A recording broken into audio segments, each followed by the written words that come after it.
നമസ്കാരം, PSC today YouTube ചാനലിലേക്ക് ഏവർക്കും സ്വാഗതം. ഇനി ഒരു കാര്യം പറയാനുള്ളത്, നമ്മുടെ വീഡിയോ കാണുന്ന എല്ലാ സുഹൃത്തുക്കളും നമ്മുടെ ചാനലിൽ ഒന്ന് സബ്സ്ക്രൈബ് ചെയ്യുക. അതിനോടൊപ്പം തന്നെ നമ്മുടെ വീഡിയോയ്ക്ക് നിങ്ങൾ ലൈക്ക് നൽകുക. നിങ്ങളുടെ വിലയേറിയ അഭിപ്രായങ്ങള് കമന്റ് രൂപത്തിൽ രേഖപ്പെടുത്താനും ശ്രമിക്കുക. അപ്പോൾ നമുക്ക് സമയം കളയേണ്ട, ക്ലാസ്സിലേക്ക് പോകാം. തൈറോയിഡ് ഗ്രന്ഥി എന്താണ്? തൈറോയിഡ് ഗ്രന്ഥി ഏറ്റവും വലിയ അന്തസ്രാവി ഗ്രന്ഥി എന്നറിയപ്പെടുന്നത് തൈറോയിഡ് ഗ്രന്ഥി. Previous question. ഏറ്റവും വലിയ അന്തസ്രാവി ഗ്രന്ഥി എന്നറിയപ്പെടുന്നത് തൈറോയിഡ് ഗ്രന്ഥി. ആദംസ് ആപ്പിൾ എന്ന പേരിൽ അറിയപ്പെടുന്ന ഗ്രന്ഥി തൈറോയിഡ് ഗ്രന്ഥി. ആദംസ് ആപ്പിൾ എന്ന പേരിൽ അറിയപ്പെടുന്ന ഗ്രന്ഥി തൈറോയിഡ് ഗ്രന്ഥി.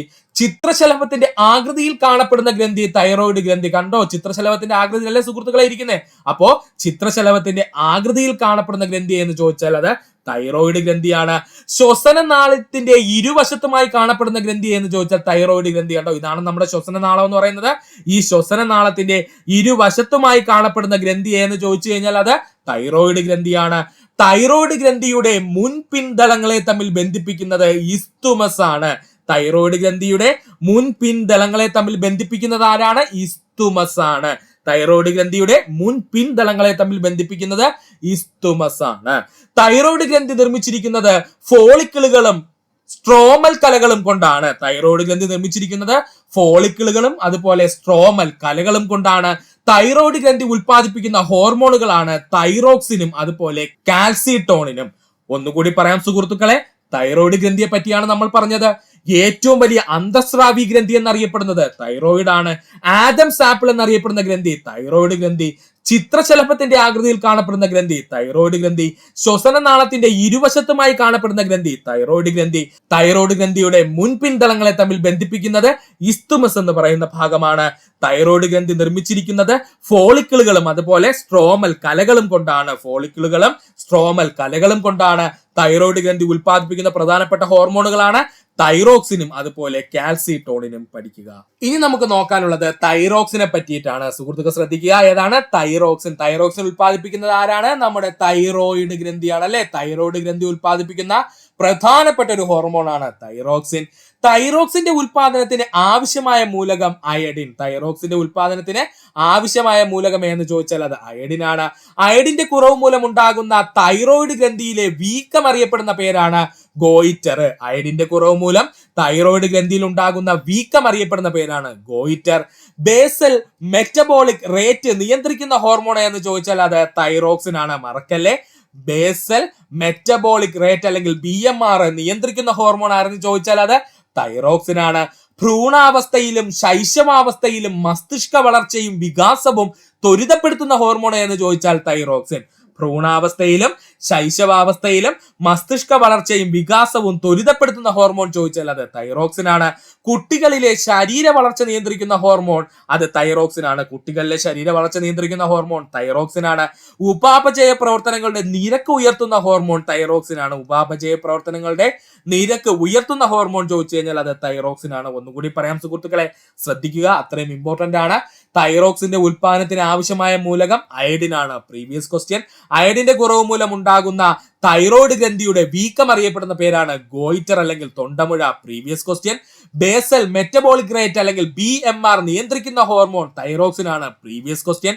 ഭ്രൂണാവസ്ഥയിലും ശൈശവാവസ്ഥയിലും മസ്തിഷ്ക വളർച്ചയും വികാസവും ത്വരിതപ്പെടുത്തുന്ന ഹോർമോൺ തൈറോക്സിൻ ആണ്. കുട്ടികളിലെ ശരീര വളർച്ച നിയന്ത്രിക്കുന്ന ഹോർമോൺ തൈറോക്സിൻ ആണ്. ഉപാപചയ പ്രവർത്തനങ്ങളുടെ നിരക്ക് ഉയർത്തുന്ന ഹോർമോൺ തൈറോക്സിൻ ആണ്. തൈറോക്സിന്റെ ഉൽപാദനം കുറയുന്ന അവസ്ഥ അറിയപ്പെടുന്ന പേരാണ് ഹൈപ്പോതൈറോയിഡിസം. തൈറോക്സിന്റെ ഉൽപാദനം കൂടുന്ന അവസ്ഥയാണ് ഹൈപ്പർ തൈറോയിഡിസം. രണ്ട് പ്രധാനപ്പെട്ട പോയിന്റ് ആണ് നമ്മളിവിടെ പറഞ്ഞത്. തൈറോക്സിന്റെ ഉൽപാദനം കൂടിക്കഴിഞ്ഞാലുള്ള അവസ്ഥയെ നമ്മൾ പറയുന്ന പേരാണ് ഹൈപ്പർ തൈറോയിഡിസം എന്നും തൈറോക്സിന്റെ അളവ് കുറയുന്ന അവസ്ഥയെ നമ്മൾ വിളിക്കുന്ന പേരാണ് ഹൈപ്പോ തൈറോയിഡിസം എന്നും. ഒന്ന് ഹൈപ്പർ തൈറോയിഡിസവും ഒന്ന് ഹൈപ്പോ തൈറോയിഡിസവും. തെറ്റല്ലേ? ഒന്നുകൂടി പറയാം സുഹൃത്തുക്കളെ, തൈറോക്സിന്റെ ഉൽപാദനം കുറയുന്ന അവസ്ഥയാണെങ്കിൽ അതിനെ നമ്മൾ ഹൈപ്പോ തൈറോയിഡിസം എന്ന് പറയുന്നു. തൈറോക്സിന്റെ ഉൽപാദനം കൂടുന്ന അവസ്ഥയാണെങ്കിൽ നമ്മൾ അതിനെ ഹൈപ്പർ തൈറോയിഡിസം എന്ന് പറയുന്നു. ഹൈപ്പർ തൈറോയിഡിസം മൂലം ഉണ്ടാകുന്ന മറ്റൊരു രോഗമാണ് എക്സോതാൽമിക് ഗോയിറ്റർ. പഠിക്കുക, ഹൈപ്പർ തൈറോയിഡിസം മൂലമുണ്ടാകുന്ന മറ്റൊരു രോഗമാണ് എക്സോഫ്താൽമിക് ഗോയിറ്റർ, അല്ലെങ്കിൽ തൈറോക്സിന്റെ അളവ് കൂടുന്നത് മൂലമുണ്ടാകുന്ന ഒരു രോഗാവസ്ഥയാണ് എക്സോഫ്താൽമിക് ഗോയിറ്റർ. എക്സോഫ്താൽമിക് ഗോയിറ്ററിന്റെ ലക്ഷണങ്ങൾ ചോദിച്ചാൽ തൈറോയിഡ് ഗ്രന്ഥി അമിതമായി വലുതാവുന്നു. എക്സോഫ്താൽമിക് ഗോയിറ്ററിന്റെ പ്രധാനപ്പെട്ട ലക്ഷണങ്ങൾ ഏതൊക്കെയെന്ന് ചോദിച്ചാൽ തൈറോയിഡ് ഗ്രന്ഥി അമിതമായി വലുതാകുന്നു, കണ്ണുകൾ പുറത്തേക്ക് തള്ളുന്നു. PSCയുടെ പ്രീവിയസ് ക്വസ്റ്റ്യൻ, കണ്ണുകൾ പുറത്തേക്ക് തള്ളുക, അടിസ്ഥാന ഉപാപചയ നിരക്ക് വർദ്ധിക്കുക, അടിസ്ഥാന ഉപാപചയ നിരക്ക് വർദ്ധിക്കുക, ശരീരഭാരം കുറയുക. ഉപാപചയ പ്രവർത്തനങ്ങളുടെ നിരക്ക് വർദ്ധിച്ചു കഴിഞ്ഞാൽ സ്വാഭാവികമായിട്ടും ശരീരഭാരം കുറയും. പഠിക്കുക. എക്സോഫ്താൽമിക് ഗോയിറ്ററിന്റെ പ്രധാനപ്പെട്ട ലക്ഷണങ്ങൾ ചോദിച്ചാല് തൈറോയിഡ് ഗ്രന്ഥി അമിതമായി വലുതാകുന്നു, കണ്ണുകൾ പുറത്തേക്ക് തള്ളി വരുന്നു, അടിസ്ഥാന ഉപാപചയ നിരക്ക് വർദ്ധിക്കുന്നു, അതുകൊണ്ട് തന്നെ ശരീരഭാരം കുറയുകയും ചെയ്യുന്നു. പഠിക്കുക. തൈറോക്സിന്റെ ഉൽപാദനം കുറയുന്നത് മൂലം കുട്ടികൾ വളർച്ച മുരടിക്കുന്നു. ഇതിനെ വിളിക്കുന്ന പേരാണ് ക്രെട്ടനിസം. തൈറോക്സിന്റെ ഉൽപാദനം കുറയുന്നത് മൂലം കുട്ടികളുടെ വളർച്ച മുരടിക്കുന്ന അവസ്ഥയുണ്ടാകുന്നു. ഇതിനെ വിളിക്കുന്ന പേരാണ് ക്രെട്ടനിസം. തൈറോക്സിന്റെ ഉൽപാദനം കുറയുന്നത് മൂലം മുതിർന്നവരിൽ ഉണ്ടാകുന്ന രോഗമാണ് മിക്സഡിമ. രണ്ട് പ്രധാനപ്പെട്ട പോയിന്റ് ആണ് പറഞ്ഞത്. ഇത് രണ്ടും PSCയുടെ പ്രീവിയസ് ക്വസ്റ്റ്യൻ ആണ്. അതുകൊണ്ട് സുഹൃത്തുക്കൾ ഈ ഭാഗം പഠിക്കുക. തൈറോക്സിന്റെ ഉൽപാദനം കുറയുന്നത് മൂലം കുട്ടികൾക്കുണ്ടാകുന്ന വളർച്ച മുരടിക്കുന്ന അവസ്ഥ അറിയപ്പെടുന്ന പേരാണ് ക്രെട്ടനിസം. എന്നാൽ തൈറോക്സിന്റെ ഉൽപാദനം കുറയുന്നത് മൂലം മുതിർന്നവരിൽ ഉണ്ടാകുന്ന രോഗമാണ് മിക്സഡിമ. പഠിക്കുക. തൈറോയിഡ് ഗ്രന്ഥിയിലെ ക്യാൻസർ മൂലമുണ്ടാകുന്ന രോഗമാണ് ഹൈപ്പർ തൈറോയിഡിസം. തൈറോയിഡ് ഗ്രന്ഥിയിൽ ഉണ്ടാകുന്ന ക്യാൻസർ മൂലമുണ്ടാകുന്ന രോഗമാണ് ഹൈപ്പർ തൈറോയിഡിസം. ഗർഭകാലത്ത് തൈറോക്സിന്റെ കുറവ് മൂലം കുട്ടികൾക്കുണ്ടാകുന്നതാണ് കുഞ്ഞിന്റെ വികലമായ വികാസം. കുഞ്ഞിന്റെ വികലമായ വികാസം, വളർച്ച മുരടിപ്പ്, കുട്ടികൾക്ക് ബുദ്ധിമാന്ദ്യം ഉണ്ടാകാം, താഴ്ന്ന ബുദ്ധി നിലവാരമുള്ള കുട്ടികളായിരിക്കും, അസാധാരണമായ ത്വക്കുള്ളവരായിരിക്കും, അതുപോലെ ബധിരരോ മൂകരോ ആകുവാനുള്ള സാധ്യതയുണ്ട്. ഇത്രയും പോയിന്റ്സ് സുഹൃത്തുക്കള് പഠിക്കുക, ഇമ്പോർട്ടന്റ് ആണ്. ഗർഭകാലത്ത് തൈറോക്സിന്റെ കുറവ് മൂലം കുട്ടികൾ കൊണ്ട് കാര്യങ്ങൾ എന്തൊക്കെയെന്ന് നോക്കിക്കഴിഞ്ഞാല് കുഞ്ഞിന്റെ വികലമായ വികാസം, വളർച്ച മുരടിപ്പ്, ബുദ്ധിമാന്ദ്യം, താഴ്ന്ന ബുദ്ധി നിലവാരം, അസാധാരണമായ ത്വക്ക്, ബധിരത, മൂകത എന്നിവയാണ്. അതുകൊണ്ടാണ് ഗർഭാവസ്ഥയിരിക്കുന്ന സ്ത്രീകൾക്ക് കൂടുതലായിട്ടും തൈറോക്സിന്റെതൊക്കെ ചെക്ക് ചെയ്തുകൊണ്ടിരിക്കുന്നതിന് കാരണം കേട്ടോ. മുതിർന്ന സ്ത്രീകളിൽ ക്രമരഹിതമായ ആർത്തവ ചക്രത്തിന് കാരണം തൈറോക്സിൽ ഉണ്ടാകുന്ന വ്യതിയാനമാണ്. ഇമ്പോർട്ടന്റ് പോയിന്റ് ആണ്. മുതിർന്ന സ്ത്രീകളിലാണെങ്കിൽ ക്രമരഹിതമായ ആർത്തവ ചക്രത്തിന് കാരണം എന്തെന്ന് ചോദിച്ചാൽ അത് തൈറോക്സിൽ ഉണ്ടാകുന്ന വ്യതിയാനമായിരിക്കും. ഇനി നമുക്ക് പഠിക്കേണ്ട ഹോർമോണാണ് കാൽസിട്ടോണിൻ. വളരെ കുറച്ച് മാത്രമേ PSC ചോദിച്ചിട്ടുള്ളൂ, എന്നാലും നമുക്ക് പഠിക്കണം കാൽസിട്ടോണിൻ. രക്തത്തിൽ കാൽസ്യത്തിന്റെ അളവ് വർദ്ധിക്കുമ്പോൾ തൈറോയ്ഡ് ഗ്രന്ഥി ഉൽപ്പാദിപ്പിക്കുന്ന ഹോർമോണാണ് കാൽസിട്ടോണിൻ. രക്തത്തിലെ കാൽസ്യത്തിന്റെ അളവ് വർദ്ധിക്കുമ്പോൾ ഉൽപ്പാദിപ്പിക്കുന്ന ഹോർമോണാണ് കാൽസിട്ടോണിൻ. കണ്ടോ, കാൽസ്യം എന്ന് കാൽസിട്രോണിൽ തന്നെ കിടപ്പുണ്ടല്ലോ. അപ്പോ ഏത് മൂലകമാണ് അവിടെ വർദ്ധിക്കുന്നതെന്ന് പഠിക്കാൻ ബുദ്ധിമുട്ടില്ലല്ലോ സുഹൃത്തുക്കളെ. രക്തത്തിൽ കാൽസ്യത്തിന്റെ അളവ് വർദ്ധിക്കുമ്പോൾ തൈറോയ്ഡ് ഗ്രന്ഥി ഉൽപ്പാദിപ്പിക്കുന്ന ഹോർമോണാണ് കാൽസിട്ടോണിൻ. രക്തത്തിൽ അധികമുള്ള കാൽസ്യത്തെ അസ്ഥികളിൽ സംഭരിക്കാൻ സഹായിക്കുന്ന ഹോർമോൺ കാൽസിട്ടോണിൻ. രക്തത്തിലെ അധികമുള്ള കാൽസ്യത്തെ അസ്ഥികളിൽ സംഭരിക്കാൻ സഹായിക്കുന്ന ഹോർമോൺ ചോദിച്ചാൽ അത് കാൽസിട്ടോണിൻ ആണ്. പഠിക്കുക. വായുവിലൂടെ പകരുന്ന രോഗങ്ങൾ നമുക്കൊന്ന് നോക്കാം. വായുവിലൂടെ പകരുന്ന രോഗങ്ങൾ: ജലദോഷം, വസൂരി, മുണ്ടിനീര്, ന്യൂമോണിയ, വില്ലൻ ചുമ, ചിക്കൻ പോക്സ്, മീസൽസ്, ക്ഷയം, സാർസ്. ഒന്നുകൂടി പറയാം, വായുവിലൂടെ പകരുന്ന രോഗങ്ങൾ ഏതൊക്കെയാ? ജലദോഷം, വസൂരി, മുണ്ടിനീര്, ന്യൂമോണിയ, വില്ലൻ ചുമ, ചിക്കൻ പോക്സ്, മീസൽസ്, ക്ഷയം, സാർസ് എന്നിവയാണ്. ഇത് പഠിക്കാൻ ബുദ്ധിമുട്ടുള്ള സുഹൃത്തുക്കൾക്ക് ഒരു ഈസി കോഡ് പറഞ്ഞുതരാം. സുഹൃത്തുക്കൾ ഒന്ന് നോട്ട് ചെയ്ത് വെക്കുക. കോഡ് ഇത്രയേ ഉള്ളൂ: വായിലെ നീരുദോഷം മാറാൻ ചിക്കൻ തിന്ന വില്ലനായ വാസുസാറിന്റെ മീശയിൽ ക്ഷയം വന്നു. ഈസി കോഡാണ്. വായിലെ നീരുദോഷം മാറാൻ ചിക്കൻ തിന്ന വില്ലനായ വാസുസാറിന് മീശയിൽ ക്ഷയം വന്നു എന്നങ്ങ് പഠിച്ചു വെക്കുക. ഈസിയാണേ. ഇനി നമുക്ക് ഈ കോഡിന്റെ എക്സ്പ്ലനേഷൻ ഒന്ന് നോക്കാം. വായിലെ എന്ന് പറഞ്ഞു കഴിഞ്ഞാൽ വായുവിലൂടെ പകരുന്ന രോഗങ്ങൾ എന്നർത്ഥം. വായിലെ എന്ന് പറഞ്ഞു കഴിഞ്ഞാൽ വായുവിലൂടെ പകരുന്ന രോഗങ്ങൾ എന്നാണ് അർത്ഥം. നീര് എന്ന് പറഞ്ഞു കഴിഞ്ഞാൽ മുണ്ടിനീര്. നീരെന്ന് പറഞ്ഞു കഴിഞ്ഞാൽ മുണ്ടിനീര്. ദോഷം എന്ന് പറഞ്ഞു കഴിഞ്ഞാൽ ജലദോഷം. ദോഷം എന്ന് പറഞ്ഞു കഴിഞ്ഞാൽ ജലദോഷം. ചിക്കൻ എന്ന് പറഞ്ഞു കഴിഞ്ഞാല് ചിക്കൻ പോക്സ്. ചിക്കൻ എന്ന് പറഞ്ഞു കഴിഞ്ഞാല് ചിക്കൻ പോക്സ്. വില്ലനായ എന്ന് പറഞ്ഞു കഴിഞ്ഞാൽ വില്ലൻ ചുമ. വില്ലനായ എന്ന് പറഞ്ഞു കഴിഞ്ഞാല് വില്ലൻ ചുമ. വാസു എന്ന് പറഞ്ഞു കഴിഞ്ഞാൽ വസൂരി, വാസു എന്ന് പറഞ്ഞു കഴിഞ്ഞാൽ വസൂരി. സാറിന് എന്ന് പറഞ്ഞു കഴിഞ്ഞാൽ അത് സാർസ് ആണ്, സാറിന് എന്ന് പറഞ്ഞു കഴിഞ്ഞാൽ അത് സാർസ് ആണ്. ഇനി മീശയിൽ എന്ന് പറഞ്ഞു കഴിഞ്ഞാൽ അത് മീസൽസിനെ സൂചിപ്പിക്കുന്നു, മീശയിൽ എന്ന് പറഞ്ഞു കഴിഞ്ഞാൽ അത് മീസൽസിനെ സൂചിപ്പിക്കുന്നു. ക്ഷയം എന്ന് പറഞ്ഞു കഴിഞ്ഞാൽ ക്ഷയം രോഗം തന്നെയാണ്. അപ്പോ വായുവിലൂടെ പകരുന്ന രോഗങ്ങളെല്ലാം നമുക്ക് കിട്ടിയേ. കോഡ് ഒന്നുകൂടി ആവർത്തിക്കാൻ സുഹൃത്തുക്കളെ ശ്രദ്ധിക്കുക. വായിലെ നീരുദോഷം മാറാൻ ചിക്കൻ തിന്ന വില്ലനായ വാസു സാറിന് മീശയിൽ ക്ഷയം വന്നു എന്നങ്ങ് പഠിക്കുക. വായിലെ എന്ന് പറഞ്ഞു കഴിഞ്ഞാല് വായുവിലൂടെ പകരുന്ന രോഗങ്ങളെ സൂചിപ്പിക്കുന്നു. നീരെന്ന് പറഞ്ഞു കഴിഞ്ഞാൽ മുണ്ടിനീര്, ദോഷം എന്ന് പറഞ്ഞു കഴിഞ്ഞാൽ ജലദോഷം, ചിക്കൻ എന്ന് പറഞ്ഞു കഴിഞ്ഞാൽ ചിക്കൻ പോക്സ്, വില്ലനായ എന്ന് പറഞ്ഞു കഴിഞ്ഞാൽ വില്ലൻ ചുമ, വാസു എന്ന് പറഞ്ഞു കഴിഞ്ഞാൽ വസൂരി, സാറിൻ എന്ന് പറഞ്ഞു കഴിഞ്ഞാൽ സാർസ്, മീശയിൽ എന്ന് പറഞ്ഞു കഴിഞ്ഞാൽ മീസൽസ്, ക്ഷയം എന്ന് പറഞ്ഞു കഴിഞ്ഞാൽ ക്ഷയരോഗം തന്നെയാണ് പഠിക്കുക. വെള്ളത്തിലൂടെ പകരുന്ന രോഗങ്ങളാണ് എലിപ്പനി, കോളറ, ടൈഫോയിഡ്, മഞ്ഞപ്പിത്തം. വെള്ളത്തിലൂടെ പകരുന്ന പ്രധാനപ്പെട്ട രോഗങ്ങളാണ് എലിപ്പനി, കോളറ, ടൈഫോയിഡ്, മഞ്ഞപ്പിത്തം. ഒന്നുകൂടി പറയാൻ സുഹൃത്തുക്കളെ, വെള്ളത്തിലൂടെ പകരുന്ന രോഗങ്ങളാണ് എലിപ്പനി, കോളറ, ടൈഫോയിഡ്, മഞ്ഞപ്പിത്തം. ഇത് പഠിക്കാൻ ബുദ്ധിമുട്ടുള്ള സുഹൃത്തുക്കളെ ഒരു ഈസി കോഡ് പറഞ്ഞുതരാം സുഹൃത്തുക്കളെ, ഒന്ന് നോട്ട് ചെയ്ത് വെക്കുക. വെള്ളക്കോള കുടിച്ച എലി മഞ്ഞട്ടൈ കെട്ടി എന്നങ്ങ് പഠിക്കുക. വെള്ളക്കോള കുടിച്ച എലി മഞ്ഞട്ടൈ കെട്ടി എന്നങ്ങ് പഠിക്കുക. വെള്ള എന്ന് പറഞ്ഞു കഴിഞ്ഞാൽ വെള്ളത്തിലൂടെ പകരുന്നു എന്ന് അർത്ഥം വെക്കുന്നു. വെള്ള എന്ന് പറഞ്ഞു കഴിഞ്ഞാൽ വെള്ളത്തിലൂടെ പകരുന്ന രോഗങ്ങളെ സൂചിപ്പിക്കുന്നു. കോള എന്ന് പറഞ്ഞു കഴിഞ്ഞാൽ കോളറ, കോള എന്ന് പറഞ്ഞു കഴിഞ്ഞാൽ കോളറ. എലി എന്ന് പറഞ്ഞു കഴിഞ്ഞാൽ എലിപ്പനി, എലി എന്ന് പറഞ്ഞു കഴിഞ്ഞാൽ എലിപ്പനി. മഞ്ഞ എന്ന് പറഞ്ഞു കഴിഞ്ഞാൽ മഞ്ഞപ്പിത്തം, മഞ്ഞ എന്ന് പറഞ്ഞു കഴിഞ്ഞാൽ മഞ്ഞപ്പിത്തം. ടൈ എന്ന് പറഞ്ഞു കഴിഞ്ഞാൽ ടൈഫോയിഡ്, ടൈ എന്ന് പറഞ്ഞു കഴിഞ്ഞാൽ ടൈഫോയിഡ്. ഒന്നുകൂടി പറഞ്ഞുതരാം സുഹൃത്തുക്കളെ കോഡ്. വെള്ളക്കോള കുടിച്ച എലി മഞ്ഞട്ടൈ കെട്ടി എന്നങ്ങ് പഠിക്കുക. വെള്ള എന്ന് പറഞ്ഞു കഴിഞ്ഞാൽ വെള്ളത്തിലൂടെ പകരുന്ന രോഗങ്ങളെ സൂചിപ്പിക്കുന്നു.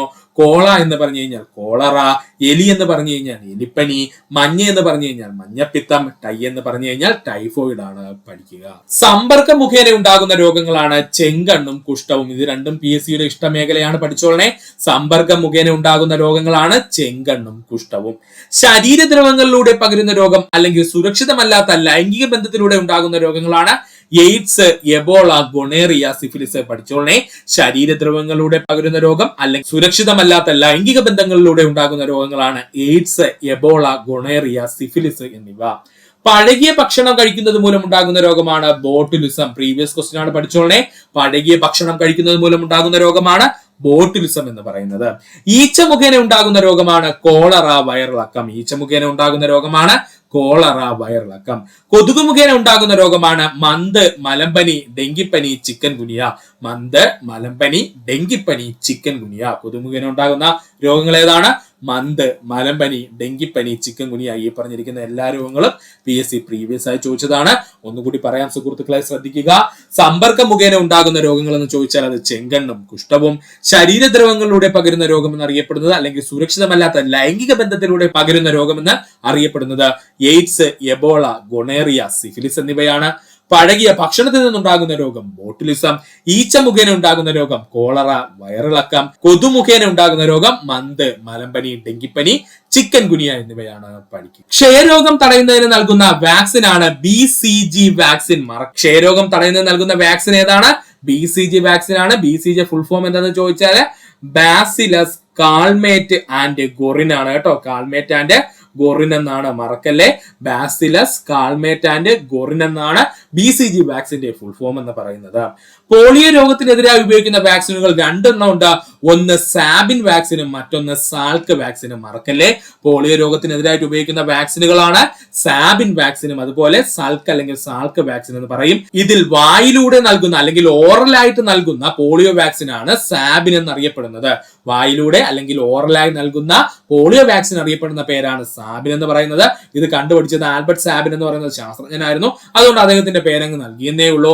ഇനി സാൽക്ക് എന്ന് പറഞ്ഞു കഴിഞ്ഞാൽ അത് ഇഞ്ചക്ഷൻ ആണ് കേട്ടോ. പോളിയോ രോഗത്തിനെതിരെ ഉപയോഗിക്കുന്ന ഇഞ്ചക്ഷൻ ആണ് ചോദിക്കുന്നതെങ്കിൽ അത് സാൽക്കം. പോളിയോ രോഗത്തിനെതിരായിട്ട് ഉപയോഗിക്കുന്ന ഓറൽ പോളിയോ വാക്സിൻ എന്ന് ചോദിച്ചാൽ അത് സാബിനുമാണ്. തെറ്റിപ്പോവരുത്. ഒന്നുകൂടെ പറഞ്ഞുതരാം. പോളിയോ എന്ന് പറയുന്ന രോഗത്തിന് നമുക്കിപ്പോ 2 വാക്സിനുകൾ അവൈലബിൾ ആണ്. ഒരു വാക്സിൻ നമ്മുടെ വായിലൂടെ നമുക്ക് ഓറലി ഉപയോഗിക്കാൻ കഴിയും, അതാണ് സാബിൻ വാക്സിൻ. മറ്റൊന്ന് നമുക്ക് ഇഞ്ചക്ഷൻ ആയിട്ട് നമ്മുടെ ശരീരത്തിലേക്ക് കയറ്റാൻ പറ്റും, ആ വാക്സിന്റെ പേരാണ് സാൽക്ക് വാക്സിൻ. എൻട്രിക് ഫീവർ അല്ലെങ്കിൽ നമ്മൾ പറയും കുടൽ പനി എന്നൊക്കെ പറയും കേട്ടോ. എൻട്രിക് ഫീവർ അഥവാ കുടൽ പനിക്ക്, എൻട്രിക് ഫീവർ അഥവാ കുടൽ പനി എന്ന പേരിൽ അറിയപ്പെടും. ഇതിന് നമ്മൾ ഉപയോഗിക്കുന്നതാണ് TAB വാക്സിൻ, ടാബ് വാക്സിൻ എന്ന് പറയും കേട്ടോ. എൻട്രിക് ഫീവർ അല്ലെങ്കിൽ കുടൽ പനിക്ക് നമ്മൾ ഉപയോഗിക്കുന്ന വാക്സിൻ ഏതാണ്? TAB വാക്സിൻ ആണ്. ഇൻഫ്ലുവൻസയ്ക്ക് നമ്മൾ ഉപയോഗിക്കുന്നതാണ് HIV വാക്സിൻ. മറക്കല്ലേ, ഇൻഫ്ലുവൻസയ്ക്ക് എതിരായിട്ട് നമ്മൾ ഉപയോഗിക്കുന്ന പ്രതിരോധ വാക്സിൻ എന്നറിയപ്പെടുന്നത് HIV വാക്സിൻ ആണ്. ഡിഫ്തീരിയ, വില്ലൻ ചുമ, ടെറ്റനസ്, ഈ 3 രോഗങ്ങൾക്കെതിരെ ഉപയോഗിക്കുന്നതാണ് DPT വാക്സിൻ. തെറ്റിപ്പോവരുത്. ഡിഫ്തീരിയ, വില്ലൻ ചുമ, ടെറ്റനസ് എന്നീ രോഗങ്ങൾക്കെതിരായി നമ്മൾ ഉപയോഗിക്കുന്ന വാക്സിനാണ് DPT വാക്സിൻ എന്ന് പറയുന്നത്. ഇവിടെ എത്ര രോഗങ്ങളുണ്ട്? 3 രോഗങ്ങളുണ്ട്. അതുകൊണ്ട് തന്നെ ട്രിപ്പിൾ വാക്സിൻ എന്നറിയപ്പെടുന്നതായിരുന്നു ചോദിച്ചാൽ അത് DPT വാക്സിൻ ആണ്. ട്രിപ്പിൾ വാക്സിൻ എന്നറിയപ്പെടുന്നത് ആരാണ്? DPT വാക്സിൻ ആണ്. പെന്റാവാലന്റ് വാക്സിൻ, അടുത്തതാരാണ്? Pentavalent vaccine. ഡിഫ്തീരിയ, വില്ലൻ ചുമ, ടെറ്റനസ്, ഹെപ്പറ്റൈറ്റിസ് ബി, ഹീമോഫീലിയാസിസ് എന്നീ രോഗങ്ങൾക്ക് വേണ്ടി ഉപയോഗിക്കുന്ന വാക്സിൻ ആണ് പെന്റാവാലന്റ് വാക്സിൻ. മറക്കല്ലേ, പെന്റാവാലന്റ് വാക്സിൻ എന്ന് പറഞ്ഞാൽ ഡിഫ്തീരിയ, വില്ലൻ ചുമ, ടെറ്റനസ്, ഹെപ്പറ്റൈറ്റിസ് ബി, ഹീമോഫീലിയാസിസ് എന്ന് തുടങ്ങുന്ന 5 രോഗങ്ങൾക്കെതിരായിട്ട്, 5 എന്ന് വെച്ചാൽ പെന്റ എന്ന് പറഞ്ഞാൽ 5 എന്നല്ലേ സുഹൃത്തുക്കളെ അർത്ഥം. അപ്പോ പെന്റാവാലന്റൈൻ വാക്സിൻ ഉപയോഗിക്കുന്നത് എന്തിനാണ്? ഡിഫ്തീരിയ, വില്ലൻ ചുമ, ടെറ്റനസ്, ഹെപ്പറ്റൈറ്റിസ് ബി, ഹീമോഫിലിയാസിസ് എന്നീ രോഗങ്ങളെ തടയുന്നതിനുള്ള വാക്സിൻ ആണ്. ഒന്നുകൂടി പറയാം സുഹൃത്തുക്കളെ, ശ്രദ്ധിക്കുക. ക്ഷയരോഗം തടയുന്നതിനായി നൽകുന്ന വാക്സിൻ ആണ് BCG വാക്സിൻ. BCGയുടെ ഫുൾ ഫോം എന്താ? ബാസിലസ്, കാൾമേറ്റ് ആൻഡ് ഗോറിൻ എന്നാണ്. പോളിയോ രോഗത്തിനെതിരായി ഉപയോഗിക്കുന്ന 2 വാക്സിനുകളുണ്ട്. ഒന്നെന്താണ്? വായിലൂടെ നമുക്ക് ഉപയോഗിക്കാം അഥവാ ഓറലായി നമുക്ക് ഉപയോഗിക്കാം, അതാണ് സാബിൻ വാക്സിൻ.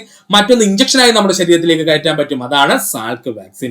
ഇനി എൻട്രിക് ഫീവർ അഥവാ കുടൽ പനിക്ക് നമ്മൾ ഉപയോഗിക്കുന്നത് TAB വാക്സിൻ ആണ്. ഇൻഫ്ലുവൻസയ്ക്കെതിരായിട്ട് നമ്മൾ ഉപയോഗിക്കുന്ന വാക്സിനാണ് HIV വാക്സിൻ എന്ന് പറയുന്നത്. ഇനി ഡിഫ്തീരിയ, വില്ലൻ ചുമ, ടെറ്റനസ് എന്നീ രോഗങ്ങൾക്കെതിരായിട്ട് ഉപയോഗിക്കുന്നതാണ് DPT വാക്സിൻ എന്ന് പറയുന്നത്. 3 രോഗമുണ്ട്. അതുകൊണ്ട് തന്നെ 3 രോഗത്തിനും ഒരുപോലെ നമുക്ക് ഉപയോഗിക്കാൻ കഴിയുന്നുണ്ട്. ട്രിപ്പിൾ വാക്സിൻ എന്ന പേരിൽ അറിയപ്പെടുന്നത് DPT വാക്സിൻ ആണ്. പെന്റാവാലന്റ് വാക്സിൻ എന്ന് പറഞ്ഞാൽ ഡിഫ്തീരിയ, വില്ലൻ ചുമ, ടെറ്റനസ്, ഹെപ്പറ്റൈറ്റിസ് ബി, ഹീമോഫീലിയാസിസ് എന്നീ 5 രോഗങ്ങളെ തടയുന്നതുകൊണ്ട് പെന്റാവാലന്റ് വാക്സിൻ എന്ന പേരിലും അറിയപ്പെടുന്നു. ഹൃദയം. രക്തപര്യന വ്യവസ്ഥയുടെ കേന്ദ്രഭാഗം എന്നറിയപ്പെടുന്നത് ഹൃദയമാണ്. രക്തപര്യന വ്യവസ്ഥയുടെ കേന്ദ്രഭാഗം എന്ന് പറയുന്നത് ഹൃദയമാണ്. എന്താ സുഹൃത്തുക്കളെ പര്യന വ്യവസ്ഥ എന്ന് വെച്ചാൽ നമ്മൾ ഇംഗ്ലീഷിൽ സർക്കുലേഷൻ എന്ന് പറയും, അത് തന്നെയാണ് കേട്ടോ. അപ്പൊ രക്തപര്യന വ്യവസ്ഥയുടെ കേന്ദ്രഭാഗം എന്നറിയപ്പെടുന്നത് ഹൃദയമാണ്. ശരീരത്തിലേക്ക് ആവശ്യമായ രക്തം പമ്പ് ചെയ്യുന്നത് കൊണ്ട് തന്നെ ശരീരത്തിലെ പമ്പ് എന്നറിയപ്പെടുന്ന അവയവം ഹൃദയമാണ്. ശരീരത്തിലേക്ക് ആവശ്യമായിട്ടുള്ള രക്തം പമ്പ് ചെയ്യുന്നത് കൊണ്ട് തന്നെ ശരീരത്തിലെ പമ്പ് എന്നറിയപ്പെടുന്ന അവയവം ഏതാണ്? ഹൃദയമാണ്. മനുഷ്യരിൽ ആദ്യം വളരുന്ന ശരീരാവയവം ചോദിച്ചാൽ അത് ഹൃദയമാണ്. മനുഷ്യരിൽ ആദ്യം വളരുന്ന ശരീരാവയവം എന്ന് ചോദിച്ചാൽ അത് ഹൃദയമാണ്. ഇല്ലെന്നുണ്ടെങ്കിൽ PSC ചോദിക്കാം, മനുഷ്യ ഭ്രൂണത്തിൽ ആദ്യമായി രൂപപ്പെടുന്ന അവയവം എന്ന് ചോദിച്ചാൽ അതും ഹൃദയം തന്നെയാണ്. പഠിക്കണേ, മനുഷ്യ ശരീരത്തിൽ ആദ്യം വളരുന്ന ശരീര അവയവം എന്ന് ചോദിച്ചാൽ അത് ഹൃദയമാണ്. അതുപോലെ തന്നെ ഭ്രൂണത്തിൽ ആദ്യമായി രൂപപ്പെടുന്ന അവയവം എന്ന് ചോദിച്ചാലും ഏതാണ്? ഹൃദയമാണ്. പല സുഹൃത്തുക്കൾക്കും കൺഫ്യൂഷൻ ഉണ്ടാവുന്നതാണ്. തലച്ചോറല്ല, ആദ്യം ഏതാ ഉണ്ടാവുന്നത്? ഹൃദയമാണ്. ഹൃദയത്തെയും ഹൃദ്രോഗങ്ങളെയും കുറിച്ച് പഠിക്കുന്ന വൈദ്യശാസ്ത്ര ശാഖയാണ് കാർഡിയോളജി. ഒരുപാട് തവണ PSC പ്രീവിയസ് ആയി ചോദിച്ചതാണ്. ഹൃദയത്തെയും ഹൃദയരോഗങ്ങളെ അല്ലെങ്കിൽ ഹൃദ്രോഗങ്ങളെയും കുറിച്ച് പഠിക്കുന്ന വൈദ്യശാസ്ത്ര ശാഖയാണ് കാർഡിയോളജി. ഓരോ വ്യക്തിയുടെയും കൈമുഷ്ടിയുടെ വലിപ്പമാണ് ഹൃദയത്തിനുള്ളത്. ഓരോ വ്യക്തിയുടെയും കൈമുഷ്ടിയുടെ വലിപ്പമാണ് ഹൃദയത്തിനുള്ളത്. പഠിക്കുക. ഒന്നുകൂടി പറയാം സുഹൃത്തുക്കളെ, ശ്രദ്ധിക്കുക. രക്തപര്യന വ്യവസ്ഥയുടെ കേന്ദ്രഭാഗം ഹൃദയം. ശരീരത്തിലേക്ക് ആവശ്യമായ രക്തം പമ്പ് ചെയ്യുന്നത് കൊണ്ട് തന്നെ ശരീരത്തിലെ പമ്പ് എന്നറിയപ്പെടുന്ന അവയവം ഹൃദയം. മനുഷ്യ ശരീരത്തിൽ ആദ്യം വളരുന്ന ശരീരാവയവം എന്ന് ചോദിച്ചാൽ ഹൃദയമാണ്. ഇല്ലെങ്കിൽ PSC ചോദിക്കാം, ഭ്രൂണത്തിൽ ആദ്യമായി രൂപപ്പെടുന്ന അവയവം ചോദിച്ചാലും ഹൃദയം തന്നെയാണ്. ഹൃദയത്തെയും ഹൃദ്രോഗങ്ങളെയും കുറിച്ച് പഠിക്കുന്ന വൈദ്യശാസ്ത്ര ശാഖയാണ് കാർഡിയോളജി. ഓരോ വ്യക്തിയുടെയും കൈമുഷ്ടിയുടെ വലിപ്പമാണ് ഹൃദയത്തിനുള്ളത്. പഠിക്കുക. മനുഷ്യ ഹൃദയത്തിന് ഏകദേശം 250 മുതൽ 300 ഗ്രാം വരെ ഭാരമുണ്ട്. പഠിച്ചോളനെ, മനുഷ്യ ഹൃദയത്തിന്റെ ഏകദേശം ഭാരം എത്രയാണ്? 250 ഗ്രാം മുതൽ 300 ഗ്രാം വരെ ചോദിച്ചിട്ടുണ്ട്. മനുഷ്യ ഹൃദയത്തിന്റെ ഭാരം എത്രയാണ്? 250 ഗ്രാം മുതൽ 300 ഗ്രാം വരെ. ഹൃദയഭിത്തി നിർമ്മിച്ചിരിക്കുന്ന ആവരണങ്ങളാണ് പെരികാർഡിയം, മയോകാർഡിയം, എൻഡോകാർഡിയം. ഇമ്പോർട്ടന്റ് ആണ്, പഠിച്ചോളനെ. ഹൃദയത്തിന്റെ ഭിത്തി നിർമ്മിച്ചിരിക്കുന്ന ആവരണങ്ങളാണ് പെരികാർഡിയം, മയോകാർഡിയം, എൻഡോകാർഡിയം. ഹൃദയത്തെ പൊതിഞ്ഞു കാണപ്പെടുന്ന ഇരട്ട സ്ഥലമുള്ള ആവരണമാണ് പെരികാർഡിയം. ഹൃദയത്തെ പൊതിഞ്ഞു കാണപ്പെടുന്ന ഇരട്ട സ്ഥലമുള്ള ആവരണം അറിയപ്പെടുന്ന പേരാണ് പെരികാർഡിയം. പ്രീവിയസ് ക്വസ്റ്റ്യൻ ആണ്, പഠിച്ചോളനെ. ഹൃദയത്തെ പൊതിഞ്ഞു കാണപ്പെടുന്ന ഇരട്ട സ്ഥലമുള്ള ആവരണം അറിയപ്പെടുന്ന പേരാണ് പെരികാർഡിയം. പെരികാർഡിയത്തിൽ നിറഞ്ഞിരിക്കുന്ന ദ്രവമാണ് പെരികാർഡിയൽ ദ്രവം. പെരികാർഡിയത്തിനുള്ളിൽ നിറഞ്ഞിരിക്കുന്ന ദ്രവമാണ് പെരികാർഡിയൽ ദ്രവം. അപ്പോ ഹൃദയത്തെ പൊതിഞ്ഞു കാണപ്പെടുന്ന ഇരട്ട സ്ഥലം എന്ന് ചോദിച്ചാൽ അത് പെരികാർഡിയമാണ്. ഈ പെരികാർഡിയത്തിനുള്ളിൽ ആര് സ്ഥിതി ചെയ്യുന്നുണ്ട്? പെരികാർഡിയൽ ദ്രവം സ്ഥിതി ചെയ്യുന്നുണ്ട്. എന്താണ്? പെരികാർഡിയൽ ദ്രവം സ്ഥിതി ചെയ്യുന്നുണ്ട്. പഠിക്കുക. ഒന്നുകൂടി പറയാം. മനുഷ്യ ഹൃദയത്തിന്റെ ഏകദേശം ഭാരം 250 ഗ്രാം മുതൽ 300 ഗ്രാം വരെ. ഹൃദയഭിത്തി നിർമ്മിക്കപ്പെട്ടിരിക്കുന്ന ആവരണം പെരികാർഡിയം, മയോകാർഡിയം, എൻഡോകാർഡിയം എന്നിങ്ങനെയാണ്. ഹൃദയത്തെ പൊതിഞ്ഞു കാണപ്പെടുന്ന ഇരട്ട സ്ഥലമുള്ള ആവരണം അറിയപ്പെടുന്ന പേരാണ് പെരികാർഡിയം. പെരികാർഡിയത്തിൽ നിറഞ്ഞിരിക്കുന്ന ദ്രവമാണ് പെരികാർഡിയൽ ദ്രവം. പഠിക്കുക. പെരികാർഡിയൽ ദ്രവത്തിന്റെ ധർമ്മങ്ങളാണ് ഇനി നമ്മൾ പറയാൻ പോകുന്നത്. പെരികാർഡിയൽ ദ്രവത്തിന്റെ ധർമ്മങ്ങൾ. ഹൃദയത്തെ ബാഹ്യക്ഷതങ്ങളിൽ നിന്നും സംരക്ഷിക്കുന്നത് പെരികാർഡിയൽ ദ്രവമാണ്. ഹൃദയത്തെ ബാഹ്യക്ഷതങ്ങളിൽ നിന്നും സംരക്ഷിക്കുന്നത് ആരാണ്? പെരികാർഡിയൽ ദ്രവമാണ്. ഹൃദയം വികസിക്കുമ്പോൾ സ്ഥലങ്ങൾക്കിടയിൽ ഉണ്ടാകുന്ന ഘർഷണം ഇല്ലാതാക്കുന്നത് ആരാണ്? പെരികാർഡിയൽ ദ്രവമാണ്. ഹൃദയം വികസിക്കുകയും സങ്കോചിക്കുകയും ചെയ്യുന്നത് നമുക്കറിയാലോ. അതിനല്ലേ നമ്മൾ ഹൃദയമെടുപ്പെന്ന് പറയുന്നത്. ആ ഒരു പ്രവർത്തനം നടക്കുന്ന സമയത്ത് ഹൃദയം വികസിക്കുകയോ സങ്കോചിക്കുകയോ ഒക്കെ ചെയ്യുമ്പോൾ ഹൃദയത്തിലെ സ്ഥലങ്ങൾക്കിടയിൽ ഉണ്ടാകുന്ന ഘർഷണം ഇല്ലാതാക്കുന്നത് ആരാണ്? നമ്മുടെ പെരികാർഡിയൽ ദ്രവമാണ്. പഠിക്കുക. ഹൃദയസ്പന്ദനത്തിന് സഹായിക്കുന്ന പേശികളാണ് മയോകാർഡിയൽ പേശികൾ. ഒരുപാട് തവണ PSC പണ്ട് കാലത്ത് പ്രീവിയസ് ആയി ചോദിച്ചതാണ്. ഹൃദയസ്പന്ദനത്തിന് സഹായിക്കുന്ന പേശികളെ എന്ന് ചോദിച്ചാൽ അത് മയോകാർഡിയൽ പേശികളാണ്. ഹൃദയസ്പന്ദനത്തിന് സഹായിക്കുന്ന പേശികൾ ഏതാ സുഹൃത്തുക്കളെ? മയോകാർഡിയൽ പേശികളാണ്. മനുഷ്യ ശരീരത്തിലെ വിശ്രമമില്ലാത്ത പേശി എന്നറിയപ്പെടുന്നത് ഹൃദയപേശി. മനുഷ്യ ശരീരത്തിലെ വിശ്രമമില്ലാതെ പ്രവർത്തിക്കുന്ന പേശി എന്ന് ചോദിച്ചാൽ ഹൃദയപേശിയും. ഇവിടെ കൺഫ്യൂഷൻ ഉണ്ടാകുന്ന പോയിന്റ് ആണ്. മനുഷ്യ ശരീരത്തിൽ ഏറ്റവും കൂടുതൽ പ്രവർത്തിക്കുന്ന പേശി എന്ന് ചോദിച്ചാൽ അത് നമ്മുടെ കൺപോളകളിലെ പേശിയാണ് കേട്ടോ. പഠിക്കുക. ക്യാൻസർ ബാധിക്കാത്ത അവയവം എന്നറിയപ്പെടുന്നത് ഹൃദയമാണ്. ക്യാൻസർ ബാധിക്കാത്ത അവയവം എന്നറിയപ്പെടുന്നത് ഹൃദയമാണ്. ഒന്നുകൂടി പറയാം സുഹൃത്തുക്കളെ, ശ്രദ്ധിക്കുക. പെരികാർഡിയൽ ദ്രവത്തിന്റെ ധർമ്മങ്ങൾ ചോദിച്ചാൽ ഹൃദയത്തെ ബാഹ്യക്ഷതങ്ങളിൽ നിന്നും രക്ഷിക്കുക. ഹൃദയം വികസിക്കുമ്പോൾ സ്ഥലങ്ങൾക്കിടയിൽ ഉണ്ടാകുന്ന ഘർഷണം ഇല്ലാതാക്കുക. ഹൃദയസ്പന്ദനത്തിന് സഹായിക്കുന്ന പേശികളാണ് മയോകാർഡിയൽ പേശികൾ.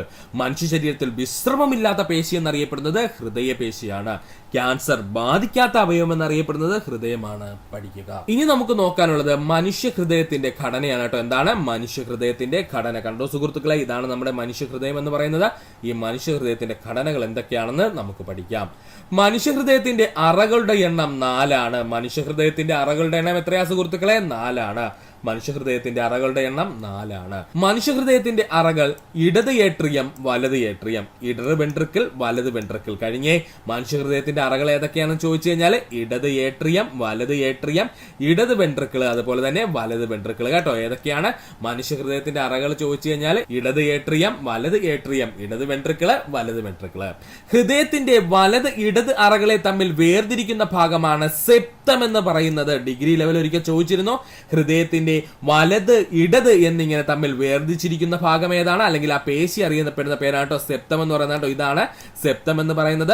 അപ്പോ ഹൃദയത്തിനെ വലത് ഇടത് എന്ന് വേർതിരിച്ചു വെച്ചിരിക്കുന്ന ഭാഗം അറിയപ്പെടുന്ന പേരാണ് സെപ്തം എന്ന് പറയുന്നത്. ശുദ്ധരക്തം കാണപ്പെടുന്ന ഹൃദയത്തിന്റെ അറകൾ ഇടത്തെ അറയാണ് കേട്ടോ. ശുദ്ധരക്തം കാണപ്പെടുന്നത് എപ്പോഴും ഹൃദയത്തിന്റെ ഇടത്തെ അറയിലും, അതുപോലെ അശുദ്ധ രക്തം കാണപ്പെടുന്നത് എപ്പോഴും ഹൃദയത്തിന്റെ വലത്തെ അറയിലുമാണ് കേട്ടോ. പഠിച്ചോളനെ.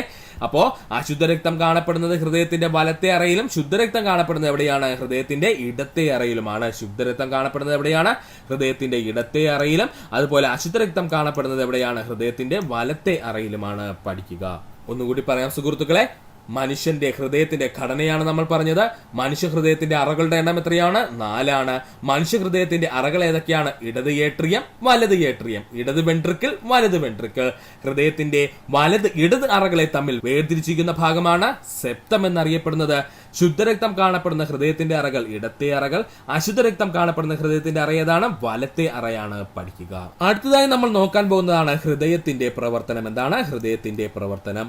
ഹൃദയത്തിന്റെ സങ്കോച വികാസങ്ങൾക്ക് തുടക്കം കുറിക്കുന്നത് സ്പന്ദന നിരക്ക് നിയന്ത്രിക്കുന്നതുമായ ഭാഗമാണ് സൈനോ ഏട്രിയൽ നോഡ് അഥവാ SA നോഡ് എന്നൊക്കെ പറയും കേട്ടോ. ഒരുപാട് തവണ PSC ചോദിച്ചതാണ്, സുഹൃത്തുക്കൾ പഠിച്ചു വെച്ചോളണേ, ഇമ്പോർട്ടന്റ് ആണ്. ഹൃദയത്തിന്റെ സങ്കോച വികാസങ്ങൾക്ക് തുടക്കം കുറിക്കുന്നതും സ്പന്ദന നിരക്ക് നിയന്ത്രിക്കുന്നതുമായ ഭാഗമാണ് സൈനോ ഏട്രിയൽ നോഡ്. പേരെന്താണ്? Sino atrial node. Sino atrial നോഡിന്റെ സ്ഥാനം വലത് ഏട്രിയത്തിന്റെ ഭിത്തിയിൽ സ്ഥിതി ചെയ്യുന്നു. Important point, sino atrial node എവിടെയാ സ്ഥിതി ചെയ്യുന്നത്? വലത് ഏട്രിയത്തിന്റെ ഭിത്തികളിലാണ് സ്ഥിതി ചെയ്യുന്നത്. ഹൃദയത്തിന്റെ പേസ് മേക്കർ എന്നറിയപ്പെടുന്നത് സൈനോ ഏട്രിയൽ നോഡാണ്. ഹൃദയത്തിന്റെ പേസ് മേക്കർ എന്നറിയപ്പെടുന്നത് ആരാണ്? സൈനോ ഏട്രിയൽ നോഡാണ്. ഏതാണ്? സൈനോ ഏട്രിയൽ നോഡാണ്. ഒന്നുകൂടി പറയാം സുഹൃത്തുക്കളെ, ശ്രദ്ധിക്കുക. ഹൃദയത്തിന്റെ പ്രവർത്തനമാണ് നമ്മൾ പറഞ്ഞത്. ഹൃദയത്തിന്റെ സങ്കോച വികാസങ്ങൾക്ക് തുടക്കം കുറിക്കുന്നത്, സ്പന്ദന നിരക്ക് നിയന്ത്രിക്കുന്നതുമായ ഭാഗം സൈനോ ഏട്രിയൽ നോഡാണ്. സൈനോ ഏട്രിയൽ നോഡിന്റെ സ്ഥാനം വലത് ഏട്രിയത്തിന്റെ ഭിത്തിയിൽ സ്ഥിതി ചെയ്യുന്നു.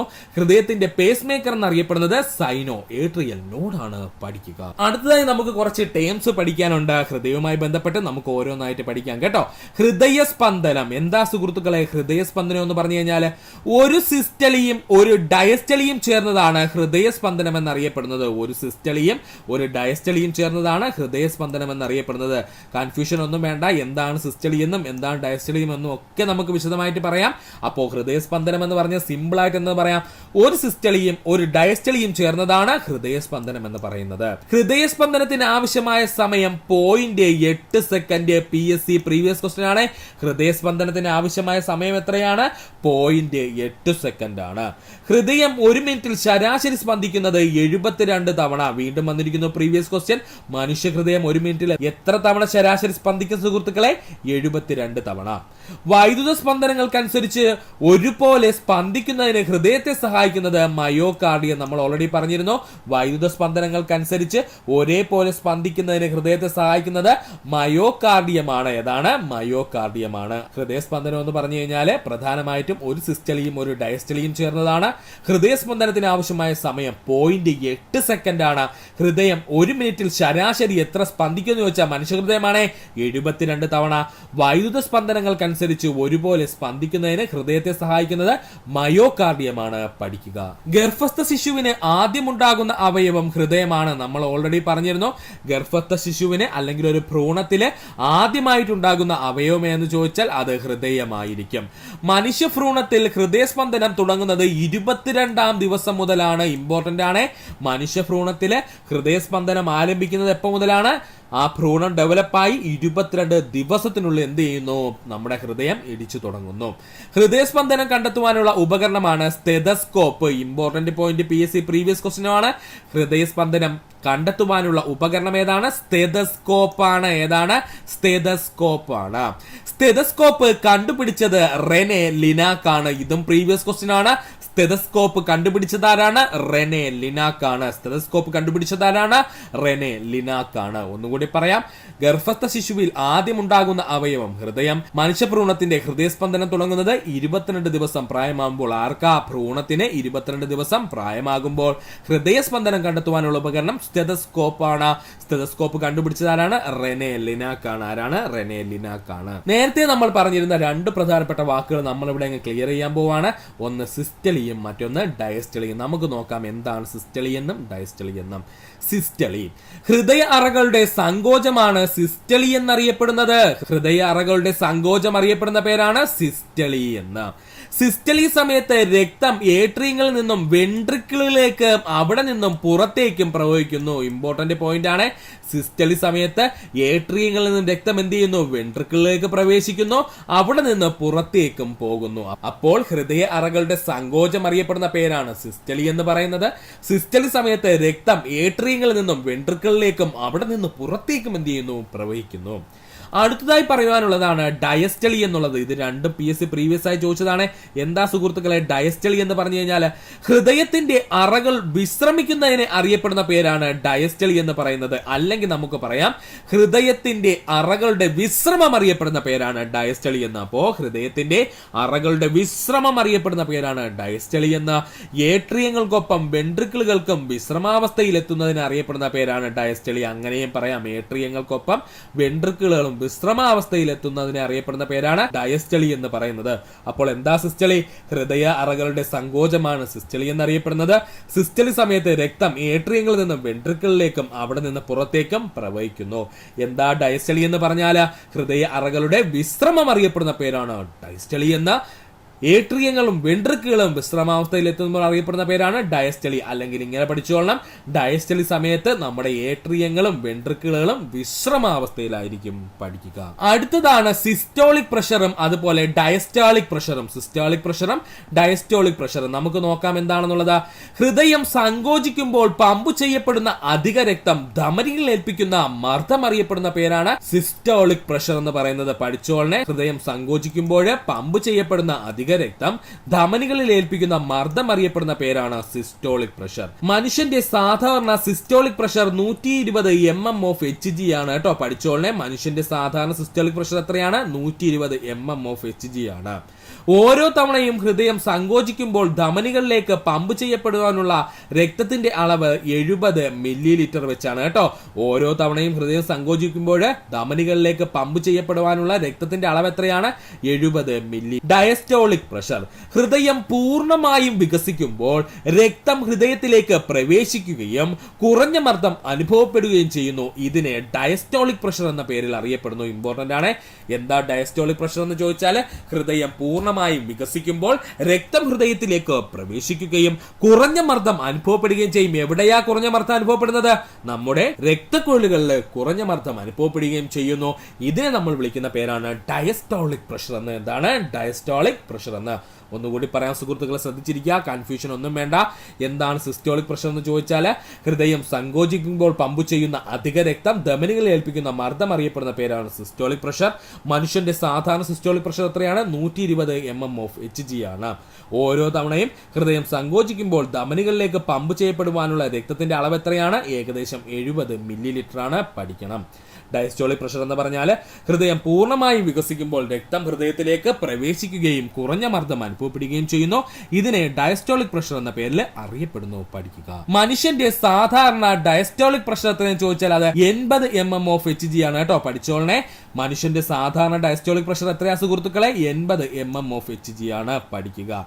അടുത്തതായി നമുക്ക് പഠിക്കേണ്ട ടേമാണ് പൾസ് എന്ന് പറയുന്നത്. ഒരുപാട് തവണ PSC പ്രീവിയസ് ആയി ചോദിച്ചതാണ് പൾസ്. ഹൃദയത്തിന്റെ സങ്കോച വികാസങ്ങളുടെ ഫലമായി ഉണ്ടാകുന്ന തരംഗ ചലനം ധമനി ഭിത്തികളിൽ ഉടനീളം അനുഭവപ്പെടുന്നു. ഇതിനെ പൾസ് എന്ന പേരിൽ അറിയപ്പെടുന്നു. അപ്പൊ എന്താ പൾസ്? ഹൃദയത്തിന്റെ സങ്കോച വികാസങ്ങളുടെ ഫലമായി ഉണ്ടാകുന്ന തരംഗ ചലനം ധമനി ഭിത്തികളിൽ ഉടനീളം അനുഭവപ്പെടുന്നു. ഇതിനെ നമ്മൾ പൾസ് എന്ന് വിളിക്കുന്നു. മനുഷ്യന്റെ സാധാരണ പൾസ് നിരക്ക് മിനിറ്റിൽ 72 തവണയാണ്. ഇതും PSC പ്രീവിയസ് ആയി ചോദിച്ചതാണ്. മനുഷ്യന്റെ സാധാരണ പൾസ് നിരക്ക് എത്രയാണ്? മിനിറ്റിൽ 72 തവണയാണ്. പൾസ് നിരക്ക് ഹൃദയമിടിപ്പ് നിരക്കിന് തുല്യമായിരിക്കും. അതുകൊണ്ടാണ് നമ്മൾ പൾസ് നിരക്ക് നോക്കിയിട്ട് ഹൃദയമിടിപ്പ് നിരക്ക് എന്ന് പറയുന്നത് കേട്ടോ. അപ്പോൾ പൾസ് നിരക്ക് എപ്പോഴും ഹൃദയമിടിപ്പിന്റെ നിരക്കിന് തുല്യമായിരിക്കും. ഇവിടെ വെച്ചങ്ങ് പഠിച്ചോളണേ. സൂപ്പർ ക്വസ്റ്റ്യൻ ആണ്, പഠിച്ചോളണേ. പൾസ് നിരക്ക് ഹൃദയമിടിപ്പിന്റെ നിരക്കിന് തുല്യമായിരിക്കും. അതുകൊണ്ടാണ് നമുക്ക് പൾസ് നോക്കി ഹൃദയമിടിപ്പ് മനസ്സിലാക്കാൻ കഴിയുന്നത്. സിസ്റ്റോളിക് മർദ്ദവും ഡയസ്റ്റോളിക് മർദ്ദവും ചേർന്നതാണ് ഒരാളുടെ രക്തസമ്മർദ്ദം എന്ന പേരിൽ അറിയപ്പെടുന്നത്. നമ്മൾ BP എന്നൊക്കെ പറയൂലേ സുഹൃത്തുക്കൾ, അത് തന്നെ കേട്ടോ. അപ്പോ ബ്ലഡ് പ്രഷർ അല്ലെങ്കിൽ രക്തസമ്മർദ്ദം എന്താണ്? സിസ്റ്റോളിക് മർദ്ദവും ഡയസ്റ്റോളിക് മർദ്ദവും ചേർന്നതാണ് ഒരാളുടെ രക്തസമ്മർദ്ദം എന്നറിയപ്പെടുന്നത്. രക്തസമ്മർദ്ദം അളക്കുവാൻ ഉപയോഗിക്കുന്ന ഉപകരണമാണ് സിഗ്മോമാനോമീറ്റർ. രക്തസമ്മർദ്ദം അളക്കുവാൻ ഉപയോഗിക്കുന്ന ഉപകരണം ഏതാണ്? സിഗ്മോമാനോമീറ്റർ ആണ്. ഏതാണ്? സിഗ്മോമാനോമീറ്റർ ആണ്. ഇമ്പോർട്ടന്റ് ആണ്. ഇനി ഇപ്പോഴത്തെ കാലത്ത് നമ്മൾ എന്ത് ഉപയോഗിക്കുന്നുണ്ട്? ഡിജിറ്റൽ BP മീറ്റർ എന്ന് പറഞ്ഞ സാധനമാണ് ഉപയോഗിക്കുന്നത് കേട്ടോ. അപ്പോൾ പഠിച്ചോളണം, ഡിജിറ്റൽ BP മീറ്റർ എന്തിനാ ഉപയോഗിക്കുന്നത് ചോദിച്ചാൽ അതും രക്തസമ്മർദ്ദം അളക്കുവാനാണ്. അപ്പോൾ ഒന്നുകൂടി പറയാൻ സുഹൃത്തുക്കളെ ശ്രദ്ധിക്കുക. മനുഷ്യന്റെ സാധാരണ diastolic pressure 80 mm of Hg. Pulse എന്ന് പറയുന്നത് എന്താണ്? ഹൃദയത്തിന്റെ സങ്കോച വികാസങ്ങളുടെ ഫലമായി ഉണ്ടാകുന്ന തരംഗ ചലനം ധമനി ഭിത്തികളിലുടനീളം അനുഭവപ്പെടുന്നു. ഇതിനെയാണ് പൾസ് എന്നറിയപ്പെടുന്നത്. മനുഷ്യന്റെ ശരാശരി പൾസ് നിരക്ക് 72 തവണയാണ് മിനിറ്റില്. അതുപോലെ തന്നെ പൾസ് നിരക്ക് ഹൃദയമിടിപ്പ് നിരക്കിന് തുല്യമായിരിക്കും. പിന്നെ നമ്മൾ എന്താ പറഞ്ഞത്? രക്തസമ്മർദ്ദത്തെ കുറിച്ചാണ് പറഞ്ഞത്. സിസ്റ്റോളിക് മർദ്ദവും ഡയസ്റ്റോളിക് മർദ്ദവും ചേർന്നതാണ് ഒരാളുടെ രക്തസമ്മർദ്ദം എന്ന് പറയുന്നത്. രക്തസമ്മർദ്ദം അളക്കുവാനുള്ള ഉപകരണം സിഗ്മോ മാനോമീറ്റർ. എന്താണ് സിഗ്മോ മാനോമീറ്റർ ആണ് പഠിക്കുക. മനുഷ്യന്റെ സാധാരണ രക്തസമ്മർദ്ദ നിരക്ക് എന്ന് പറയുന്നത് 120/80 mm/Hg ആണ്. ഇതങ്ങ് പഠിച്ചു വെച്ചോളനെ. ആദ്യം 120 ആണേ വരുന്നത്, വലിയവനാണേ ആദ്യം കൊടുക്കാനുള്ളത്, എന്നിട്ട് ചെറിയവന് കൊടുക്കാവൂ. അപ്പൊ 120/80 mm/Hg ആണ്. ഇത് PSC തിരിച്ച് ചോദിച്ചിട്ടുണ്ട്. ഒത്തിരി സുഹൃത്തുക്കൾക്ക് നെഗറ്റീവ് അടിച്ചു കൊടുത്തതാണ്. പഠിച്ചോളനെ, ഇമ്പോർട്ടന്റ് ആണ്. ഇങ്ങനെയുള്ള ചോദ്യങ്ങൾ PSC സ്ഥിരം നമ്മളെ തെറ്റിക്കാൻ ചോദിക്കും. മനുഷ്യന്റെ സാധാരണ രക്തസമ്മർദ്ദ നിരക്ക് എത്രയാണ്? 120/80 mm/Hg ആണ്. വലിയ ആൾ ആദ്യം എഴുതണം, ചെറിയ ആളെ രണ്ടാമത് എഴുതണം. സാധാരണ നിരക്കിനേക്കാൾ രക്തസമ്മർദ്ദം കൂടുന്ന അവസ്ഥയാണ് അതിരക്തസമ്മർദ്ദം അഥവാ ഹൈപ്പർ ടെൻഷൻ എന്നറിയപ്പെടുന്നത്. സാധാരണ നിരക്കിൽ നിന്നും രക്തസമ്മർദ്ദം കൂടുന്ന അവസ്ഥ അറിയപ്പെടുന്ന പേരാണ് അതിരക്തസമ്മർദ്ദം അല്ലെങ്കിൽ ഹൈപ്പർ ടെൻഷൻ എന്ന പേരിൽ അറിയപ്പെടുന്നു.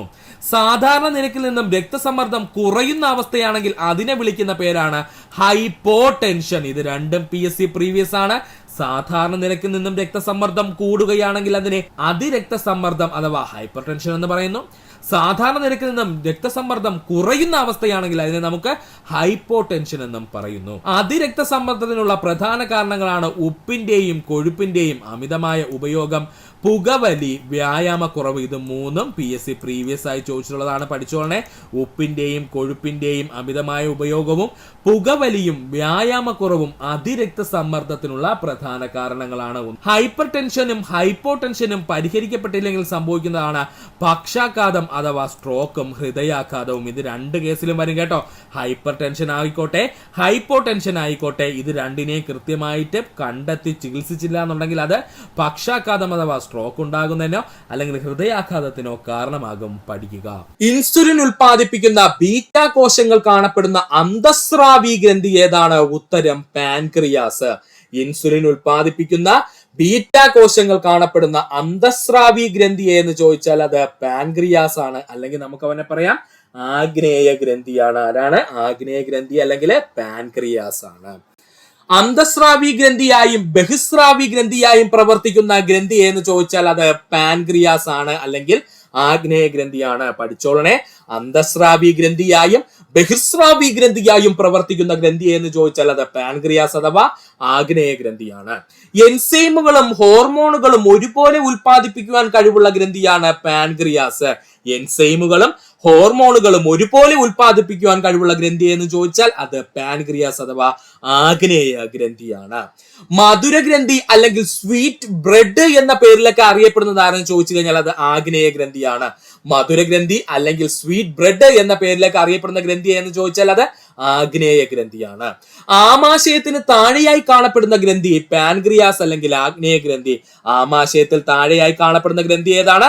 പാൻക്രിയാസ് ഗ്രന്ഥി അല്ലെങ്കിൽ ആഗ്നേയ ഗ്രന്ഥി. ഇംഗ്ലീഷും മലയാളവും പറയുന്നതിന് കാരണം എന്തെന്ന് ചോദിച്ചാൽ ചില ക്വസ്റ്റ്യൻ പേപ്പറുകളിൽ ഇംഗ്ലീഷിലായിരിക്കും PSC ഉത്തരം തരുന്നത്, ചില ക്വസ്റ്റ്യൻ പേപ്പറിൽ മലയാളത്തിലായിരിക്കും ഉത്തരം തരുന്നത്. അത് PSCയുടെ ഇഷ്ടമാണ്. അപ്പോൾ നമുക്ക് അങ്ങനെ തന്നെ രണ്ടും പഠിച്ചു വെക്കണം. ആമാശയത്തിൽ താഴെയായി കാണപ്പെടുന്ന ഗ്രന്ഥിയാണ് പാൻക്രിയാസ് ഗ്രന്ഥി അഥവാ ആഗ്നേയ ഗ്രന്ഥി. പാൻക്രിയാസ് ഗ്രന്ഥിയിൽ കാണപ്പെടുന്ന കോശ സമൂഹമാണ് ഐലറ്റ്സ് ഓഫ് ലാംഗർഹാൻസ്. പഠിച്ചോളനെ. PSC ഒരുപാട് തവണ ചോദിച്ചതാണ്. പാൻക്രിയാസ് ഗ്രന്ഥിയിൽ കാണപ്പെടുന്ന കോശ സമൂഹം ഏതെന്ന് ചോദിച്ചാൽ അതാണ് ഐലറ്റ്സ് ഓഫ് ലാംഗർഹാൻസ്. എന്താണ് പേര്? Islets of Langerhans. Islets of ലാംഗർഹാൻസിലെ ആൽഫ കോശങ്ങൾ ഉൽപ്പാദിപ്പിക്കുന്ന ഹോർമോണാണ് ഗ്ലൂക്കഗോൺ. പഠിക്കുക. ഐലറ്റ്സ് ഓഫ് ലാംഗർഹാൻസിലെ ആൽഫ കോശങ്ങൾ ഉൽപ്പാദിപ്പിക്കുന്ന ഹോർമോണാണ് ഗ്ലൂക്കഗോൺ. അപ്പോ നമ്മുടെ ഐലറ്റ്സ് ഓഫ് ലാംഗർഹാൻസിലെ ആൽഫ കോശങ്ങളെ ഗ്ലൂ വെച്ചങ്ങ് ഒട്ടിച്ചിരിക്കുന്നു എന്നങ്ങ് പഠിക്കണം കേട്ടോ. നമ്മുടെ ഐലറ്റ്സ് ഓഫ് ലാംഗർഹാൻസിലെ ആൽഫ കോശങ്ങളെ എങ്ങനെയാണ് ഗ്ലൂ വെച്ചങ്ങ് ഒട്ടിച്ചിരിക്കുവാണ് എന്നങ്ങ് പഠിക്കുക. എന്ത് വെച്ചിട്ട്? ഗ്ലൂ വെച്ചിട്ട് അങ്ങ് ഒട്ടിച്ചിരിക്കുവാണെന്നങ്ങ് പഠിക്കുക. അപ്പോൾ ഐലറ്റ്സ് ഓഫ് ലാംഗർഹാൻസിലെ ആൽഫ കോശങ്ങൾ ഉൽപ്പാദിപ്പിക്കുന്ന ഹോർമോണാണ് ഗ്ലൂക്കഗോൺ. എന്താണ്? ഗ്ലൂക്കഗോൺ. ഐലറ്റ്സ് ഓഫ് ലാംഗർഹാൻസിന്റെ ബീറ്റ കോശങ്ങൾ ഉൽപ്പാദിപ്പിക്കുന്ന ഹോർമോണാണ് ഇൻസുലിൻ. എന്താണ്? ഇൻസുലിൻ. മറക്കരുത്. ഐലറ്റ്സ് ഓഫ് ലാംഗർഹാൻസിന്റെ ബീറ്റ കോശങ്ങൾ ഉൽപ്പാദിപ്പിക്കുന്ന ഹോർമോണാണ് ഇൻസുലിൻ. ഒന്നുകൂടി പറയാം സുഹൃത്തുക്കളെ, ശ്രദ്ധിക്കുക. ഇൻസുലിൻ ഉൽപ്പാദിപ്പിക്കുന്ന ബീറ്റ കോശങ്ങൾ കാണപ്പെടുന്ന അന്തസ്രാവി ഗ്രന്ഥി എന്ന് ചോദിച്ചാൽ അത് പാൻക്രിയാസ് ആണ്. അന്തസ്രാവി ഗ്രന്ഥിയായും ബഹിർസ്രാവി ഗ്രന്ഥിയായും ഒരുപോലെ പ്രവർത്തിക്കാൻ കഴിവുള്ള ഗ്രന്ഥിയാണ് പാൻക്രിയാസ് ഗ്രന്ഥി അല്ലെങ്കിൽ ആഗ്നേയ ഗ്രന്ഥി. എൻസൈമുകളും ഹോർമോണുകളും ഉൽപ്പാദിപ്പിക്കുന്ന ഗ്രന്ഥി എന്ന് ചോദിച്ചാൽ അത് പാൻക്രിയാസ് ഗ്രന്ഥി അല്ലെങ്കിൽ ആഗ്നേയ ഗ്രന്ഥിയാണ്. മധുരഗ്രന്ഥി അല്ലെങ്കിൽ സ്വീറ്റ് ബ്രെഡ് എന്ന പേരിലൊക്കെ അറിയപ്പെടുന്ന ഗ്രന്ഥി എന്ന് ചോദിച്ചാൽ അത് ആഗ്നേയ ഗ്രന്ഥി അല്ലെങ്കിൽ പാൻക്രിയാസ് ആണ്. ആമാശയത്തിന് താഴെയായി കാണപ്പെടുന്ന ഗ്രന്ഥിയാണ് പാൻക്രിയാസ് അഥവാ ആഗ്നേയ ഗ്രന്ഥി. പാൻക്രിയാസ് ഗ്രന്ഥിയിൽ കാണപ്പെടുന്ന കോശ സമൂഹം അറിയപ്പെടുന്ന പേരാണ് islets of Langerhans. Islets of Langerhans. Islets of ലാംഗർഹാൻസിന്റെ ആൽഫ കോശങ്ങൾ ഉൽപ്പാദിപ്പിക്കുന്ന ഹോർമോണാണ് ഗ്ലൂക്കഗോൺ. എന്താണ് ഗ്ലൂക്കഗോൺ? അപ്പൊ ഇവിടെ പഠിക്കാനുള്ളത് ഐലറ്റ്സ് ഓഫ് ലാംഗർഹാൻസിലെ ആൽഫ കോശങ്ങളെ ഗ്ലൂ ഉപയോഗിച്ച് ഒട്ടിച്ചിരിക്കുന്നു എന്നങ്ങ് പഠിക്കുക. അപ്പോ ആൽഫ കോശങ്ങൾ ഉൽപ്പാദിപ്പിക്കുന്നത് ഗ്ലൂക്കഗോൺ ആണ്. ഐലറ്റ്സ് ഓഫ് ലാംഗർഹാൻസിന്റെ ബീറ്റ കോശങ്ങൾ ഉൽപ്പാദിപ്പിക്കുന്ന ഹോർമോണാണ് ഇൻസുലിൻ. പഠിക്കുക. ശരീര വളർച്ചയ്ക്ക് സഹായിക്കുന്ന പോഷക ഘടകമാണ് പ്രോട്ടീൻ. ശരീര വളർച്ചയ്ക്ക് സഹായിക്കുന്ന പോഷക ഘടകം ഏതാ സുഹൃത്തുക്കളെ? പ്രോട്ടീൻ ആണ്. പ്രോട്ടീനുകൾ അടിസ്ഥാന ഘടകമാണ് amino acid.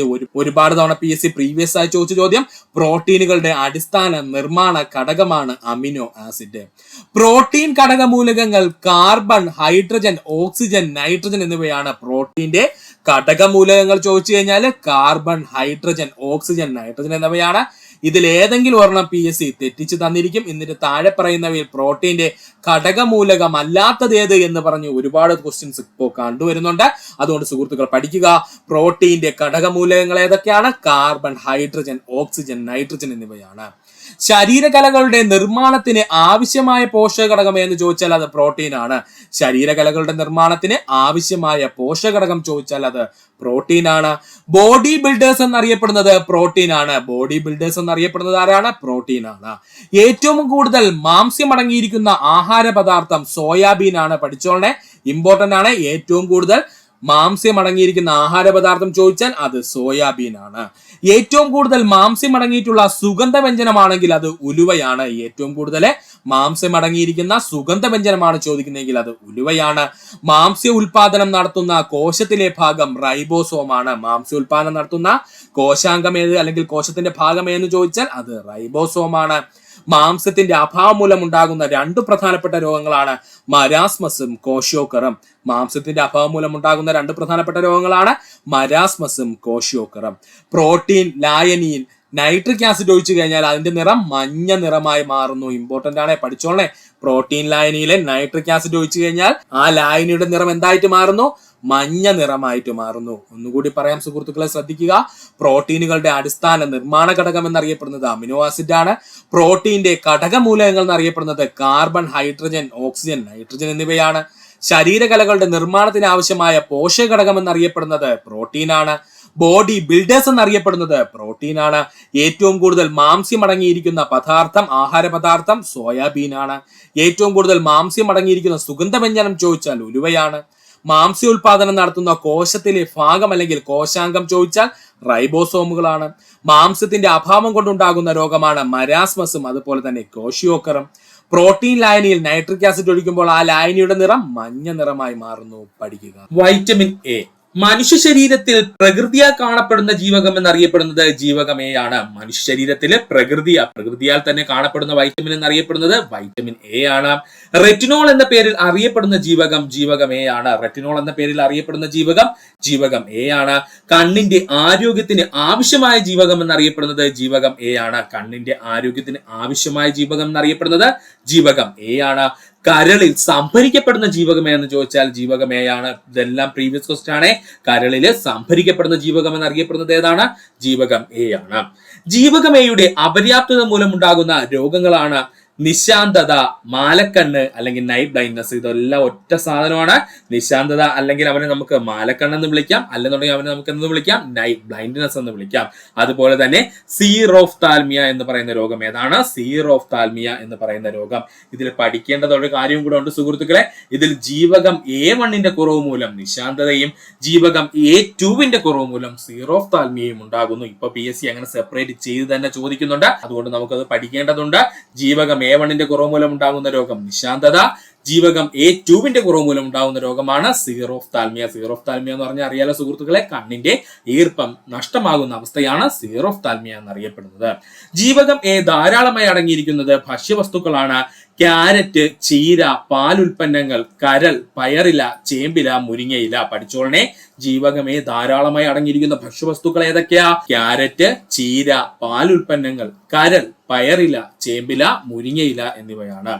Pro vitamin A എന്നറിയപ്പെടുന്ന വർണ്ണവസ്തു കരോട്ടിനാണ്. പ്രോ വൈറ്റമിൻ എ എന്നറിയപ്പെടുന്ന വർണ്ണവസ്തു ഏതാ? കരോട്ടിനാണ്. ക്യാരറ്റിന് ഓറഞ്ച് നിറം നൽകുന്ന വർണ്ണവസ്തു കരോട്ടിനാണ്. പഠിച്ചോളനെ. ക്യാരറ്റിന് ഓറഞ്ച് നിറം നൽകുന്ന വർണ്ണവസ്തു ഏതാണ്? അത് കരോട്ടിനാണ്. ഒന്നുകൂടി പറയാം സുഹൃത്തുക്കളെ, ശ്രദ്ധിക്കുക. വളരെ ഈസിയാണ്. മനുഷ്യരീരത്തിലെ പ്രകൃതിയെ കാണുന്ന ജീവകം എന്നറിയപ്പെടുന്നത് ജീവകം എ ആണ്.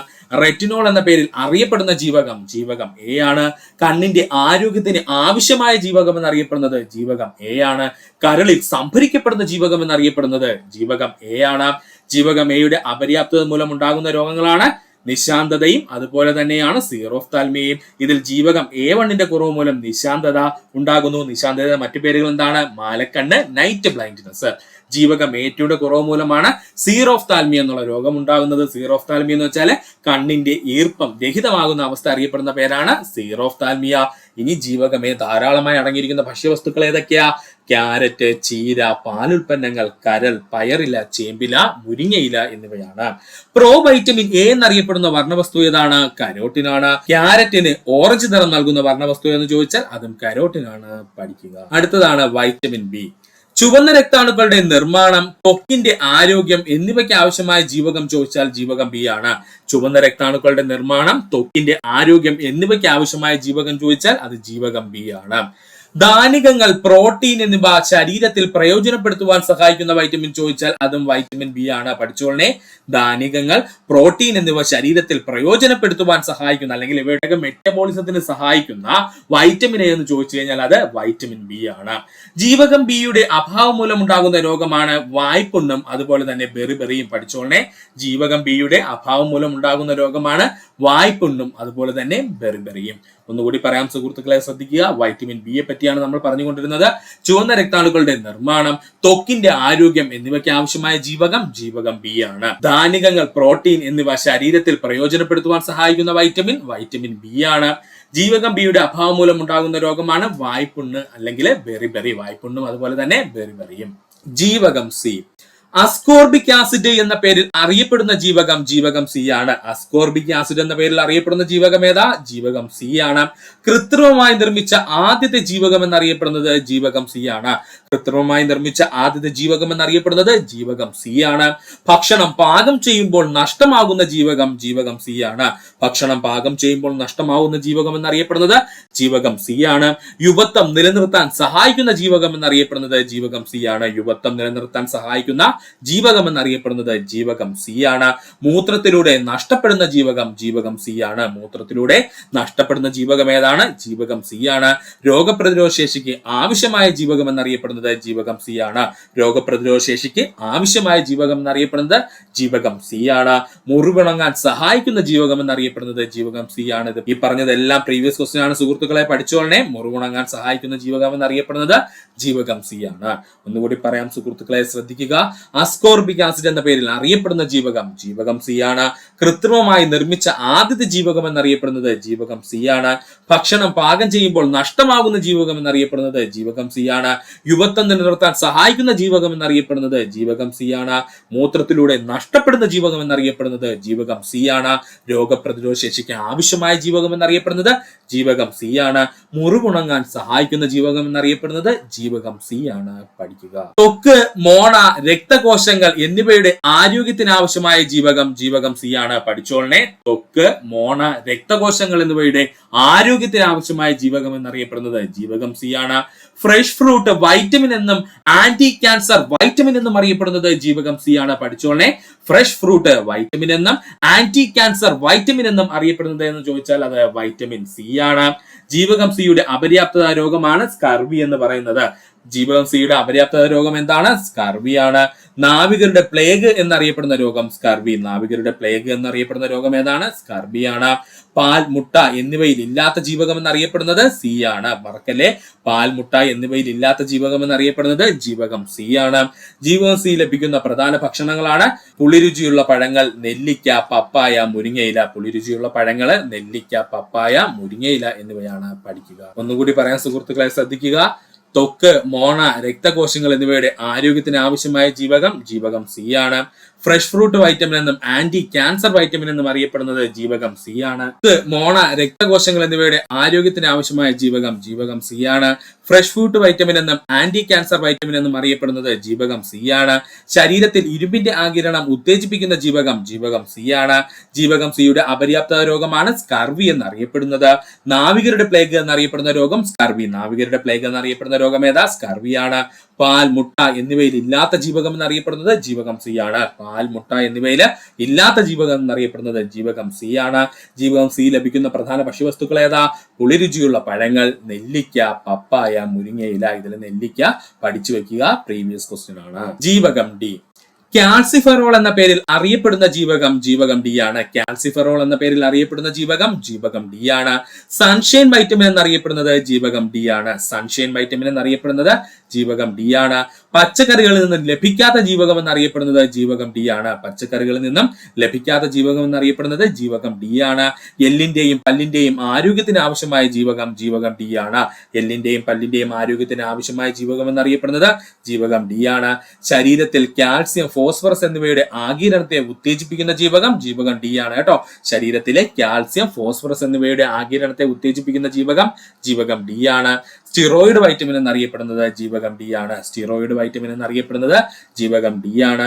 ജീവകം ഡിയുടെ അപര്യാപ്തത രോഗമാണ് കണ, അല്ലെങ്കിൽ അവന് ഇംഗ്ലീഷ് നമ്മൾ എന്ന് പറയുന്നു റിക്കറ്റ്സ് എന്ന് പറയും കേട്ടോ. ജീവകം ഡിയുടെ അപര്യാപ്തത രോഗമാണ് കണ എന്ന് പറയുന്നത്. ഇംഗ്ലീഷിൽ അവൻ എന്താ പറയുന്നത്? റിക്കറ്റ്സ് എന്നാണ്.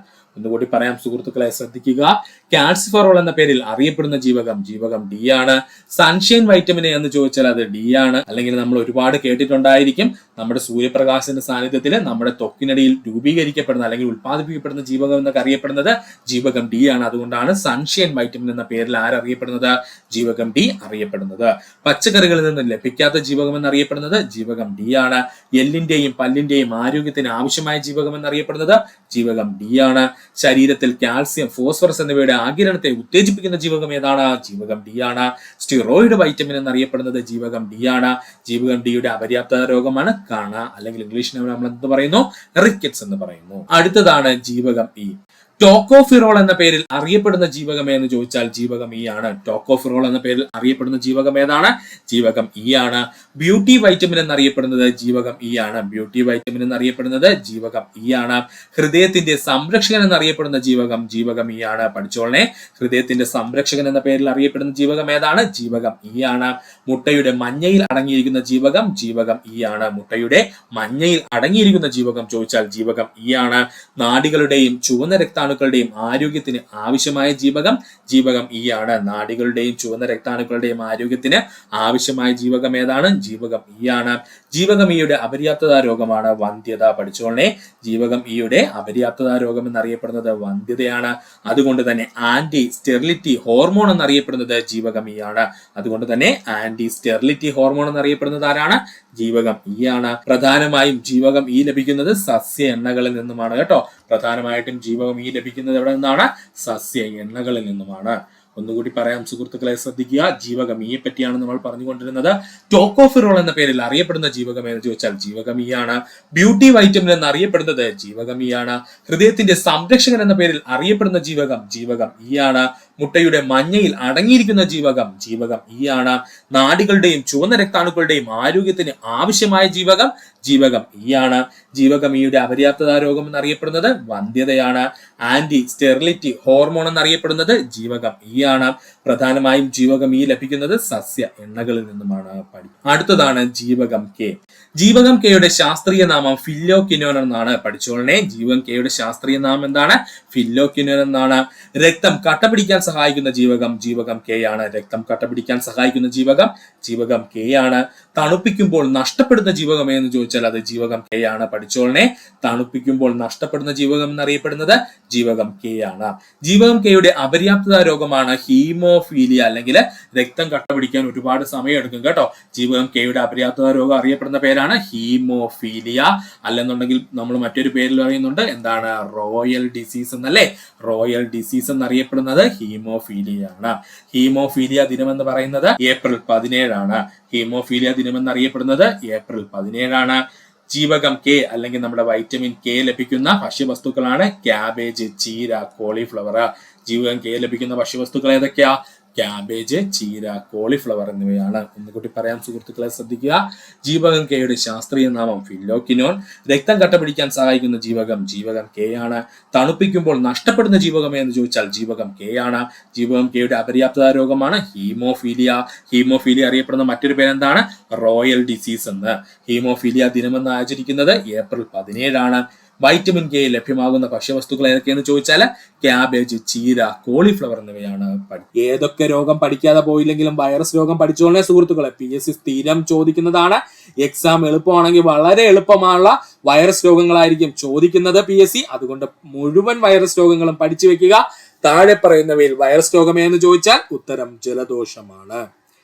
നമുക്ക് പ്രധാനപ്പെട്ട വൈറസ് രോഗങ്ങളൊന്ന് പഠിക്കാം.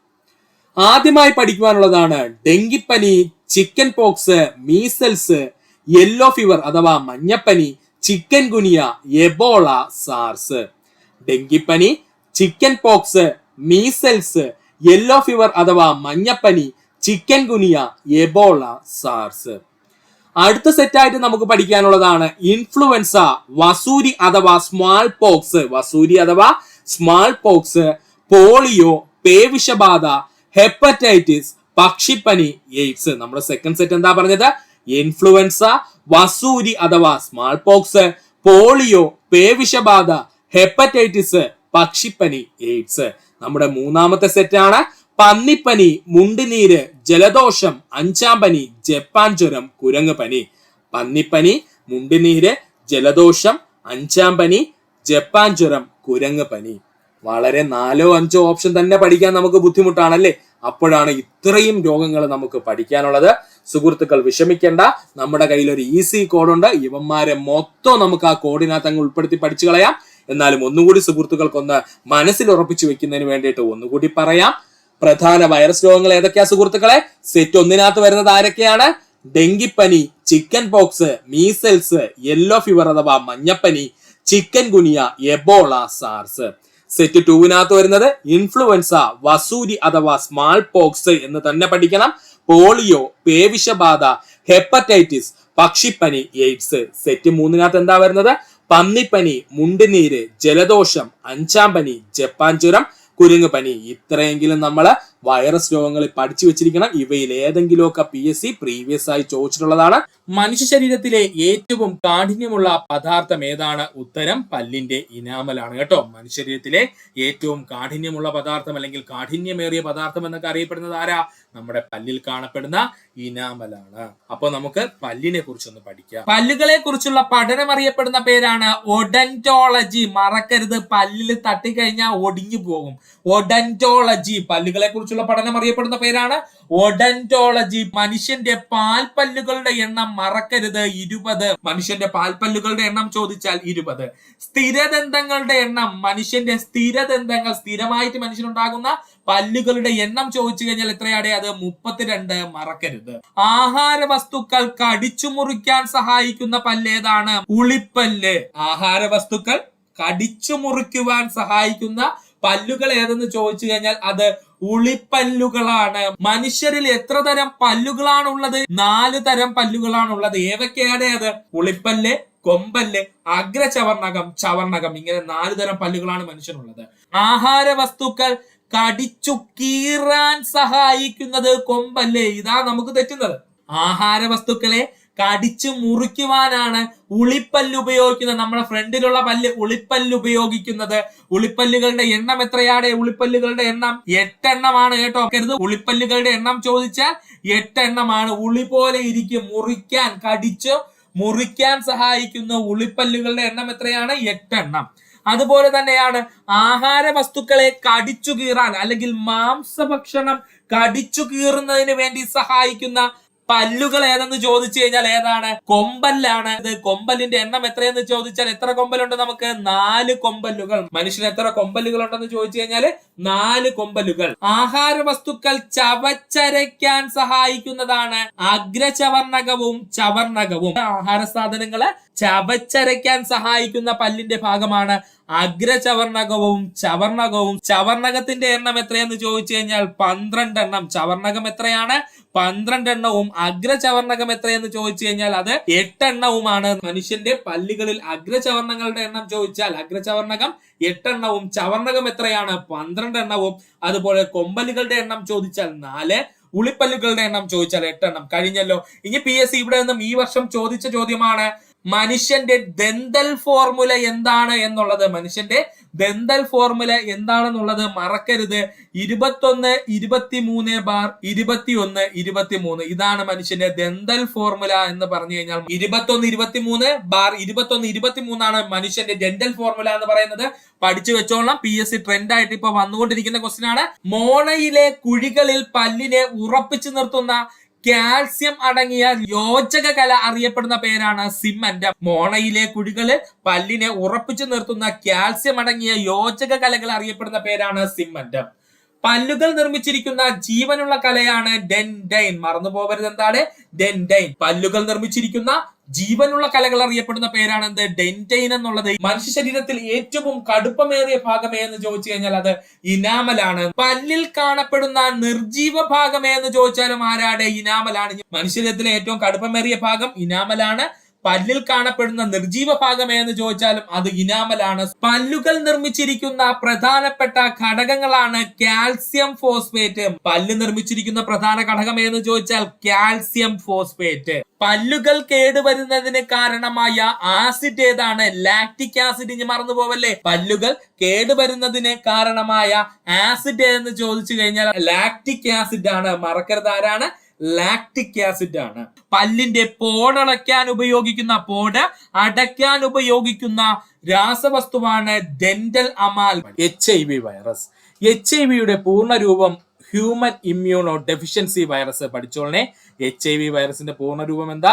ഹ്യൂമൻ ഇമ്മ്യൂണോ ഡെഫിഷ്യൻസി വൈറസ് എന്നാണ്. റിട്രോ വിഭാഗത്തിൽപ്പെടുന്ന വൈറസുകളാണ് HIV വൈറസുകൾ. പ്രീവിയസ് ക്വസ്റ്റ്യൻ ആണ് ഇത് രണ്ടും. റിട്രോ വൈറസുകൾ എന്ന പേരിൽ അറിയപ്പെടുന്നത് ആരാണ്? അത് HIV വൈറസുകളാണ്. HIV വൈറസ് മൂലമുണ്ടാകുന്ന അവസ്ഥയാണ് എയ്ഡ്സ് എന്ന് പറയുന്നത്. HIV മൂലമുണ്ടാകുന്ന അവസ്ഥയാണ് എയ്ഡ്സ് എന്ന പേരിൽ അറിയപ്പെടുന്നത്. എയ്ഡ്സിന്റെ പൂർണ്ണ രൂപം അക്യൂട്ട് ഇമ്മ്യൂണോ ഡെഫിഷ്യൻസി സിൻഡ്രം എന്നാണ്. എയ്ഡ്സിന്റെ പൂർണ്ണ രൂപം എന്താ? അക്യൂട്ട് ഇമ്മ്യൂണോ ഡെഫിഷ്യൻസി സിൻഡ്രം എന്നാണ്. HIV വൈറസ് പ്രധാനമായും ആക്രമിക്കുന്നത് ടീം ലിംഫോസൈറ്റ് അഥവാ CD4 രോഗപ്രതിരോധ കോശങ്ങളെയാണ്. ഇങ്ങനെ തന്നെ പഠിച്ചോളനെ. HIV വൈറസ് പ്രധാനമായും ആക്രമിക്കുന്നത് T ലിംഫോസൈറ്റിനെയാണ്. അഥവാ ആ T ലിംഫോസൈറ്റ് അറിയപ്പെടുന്ന മറ്റൊരു പേരെന്താ? CD4 രോഗപ്രതിരോധ കോശങ്ങളെയാണ്. എയ്ഡ്സ് തിരിച്ചറിയാനുള്ള പ്രാഥമിക പരിശോധനയാണ് എലൈസ ടെസ്റ്റ്. എയ്ഡ്സ് തിരിച്ചറിയാനുള്ള പ്രാഥമിക പരിശോധന അറിയപ്പെടുന്ന പേരെന്താ? എലീസ ടെസ്റ്റ് എന്നാണ്. എയ്ഡ്സ് സ്ഥിരീകരിക്കുന്നതിന് നടത്തുന്ന ടെസ്റ്റാണ് വെസ്റ്റേൺ ബ്ലോട്ട് ടെസ്റ്റ്. പഠിച്ചോളനെ. എയ്ഡ്സ് സ്ഥിരീകരിക്കുന്നതിന് നടത്തുന്ന ടെസ്റ്റാണ് വെസ്റ്റേൺ ബ്ലോട്ട് ടെസ്റ്റ്. പഠിക്കുക. എയ്ഡ്സ് ആദ്യമായി റിപ്പോർട്ട് ചെയ്ത രാജ്യം അമേരിക്ക. വർഷം 1981 ജൂൺ മാസം 5-ാം തീയതി. ഇമ്പോർട്ടന്റ് ആണ്, പഠിച്ചോളനെ. എയ്ഡ്സ് ആദ്യമായി റിപ്പോർട്ട് ചെയ്ത രാജ്യം അമേരിക്കയാണ്. 1981 ജൂൺ മാസം 5-ാം തീയതിയാണ് ഇത് പടർന്നു പിടിച്ചത്. ഇന്ത്യയിൽ ആദ്യമായി എയ്ഡ്സ് രോഗം റിപ്പോർട്ട് ചെയ്തത് ചെന്നൈയില് 1986. ഇന്ത്യയിൽ ആദ്യമായിട്ട് എയ്ഡ്സ് രോഗം റിപ്പോർട്ട് ചെയ്തത് ചെന്നൈയിലാണ്. വർഷം 1986.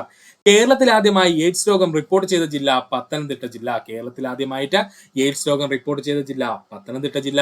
തിരഞ്ഞെടുത്ത സർക്കാർ ആശുപത്രികളിലൂടെ എയ്ഡ്സ് രോഗികൾക്ക് ചികിത്സ നൽകുന്ന പരിപാടി ART.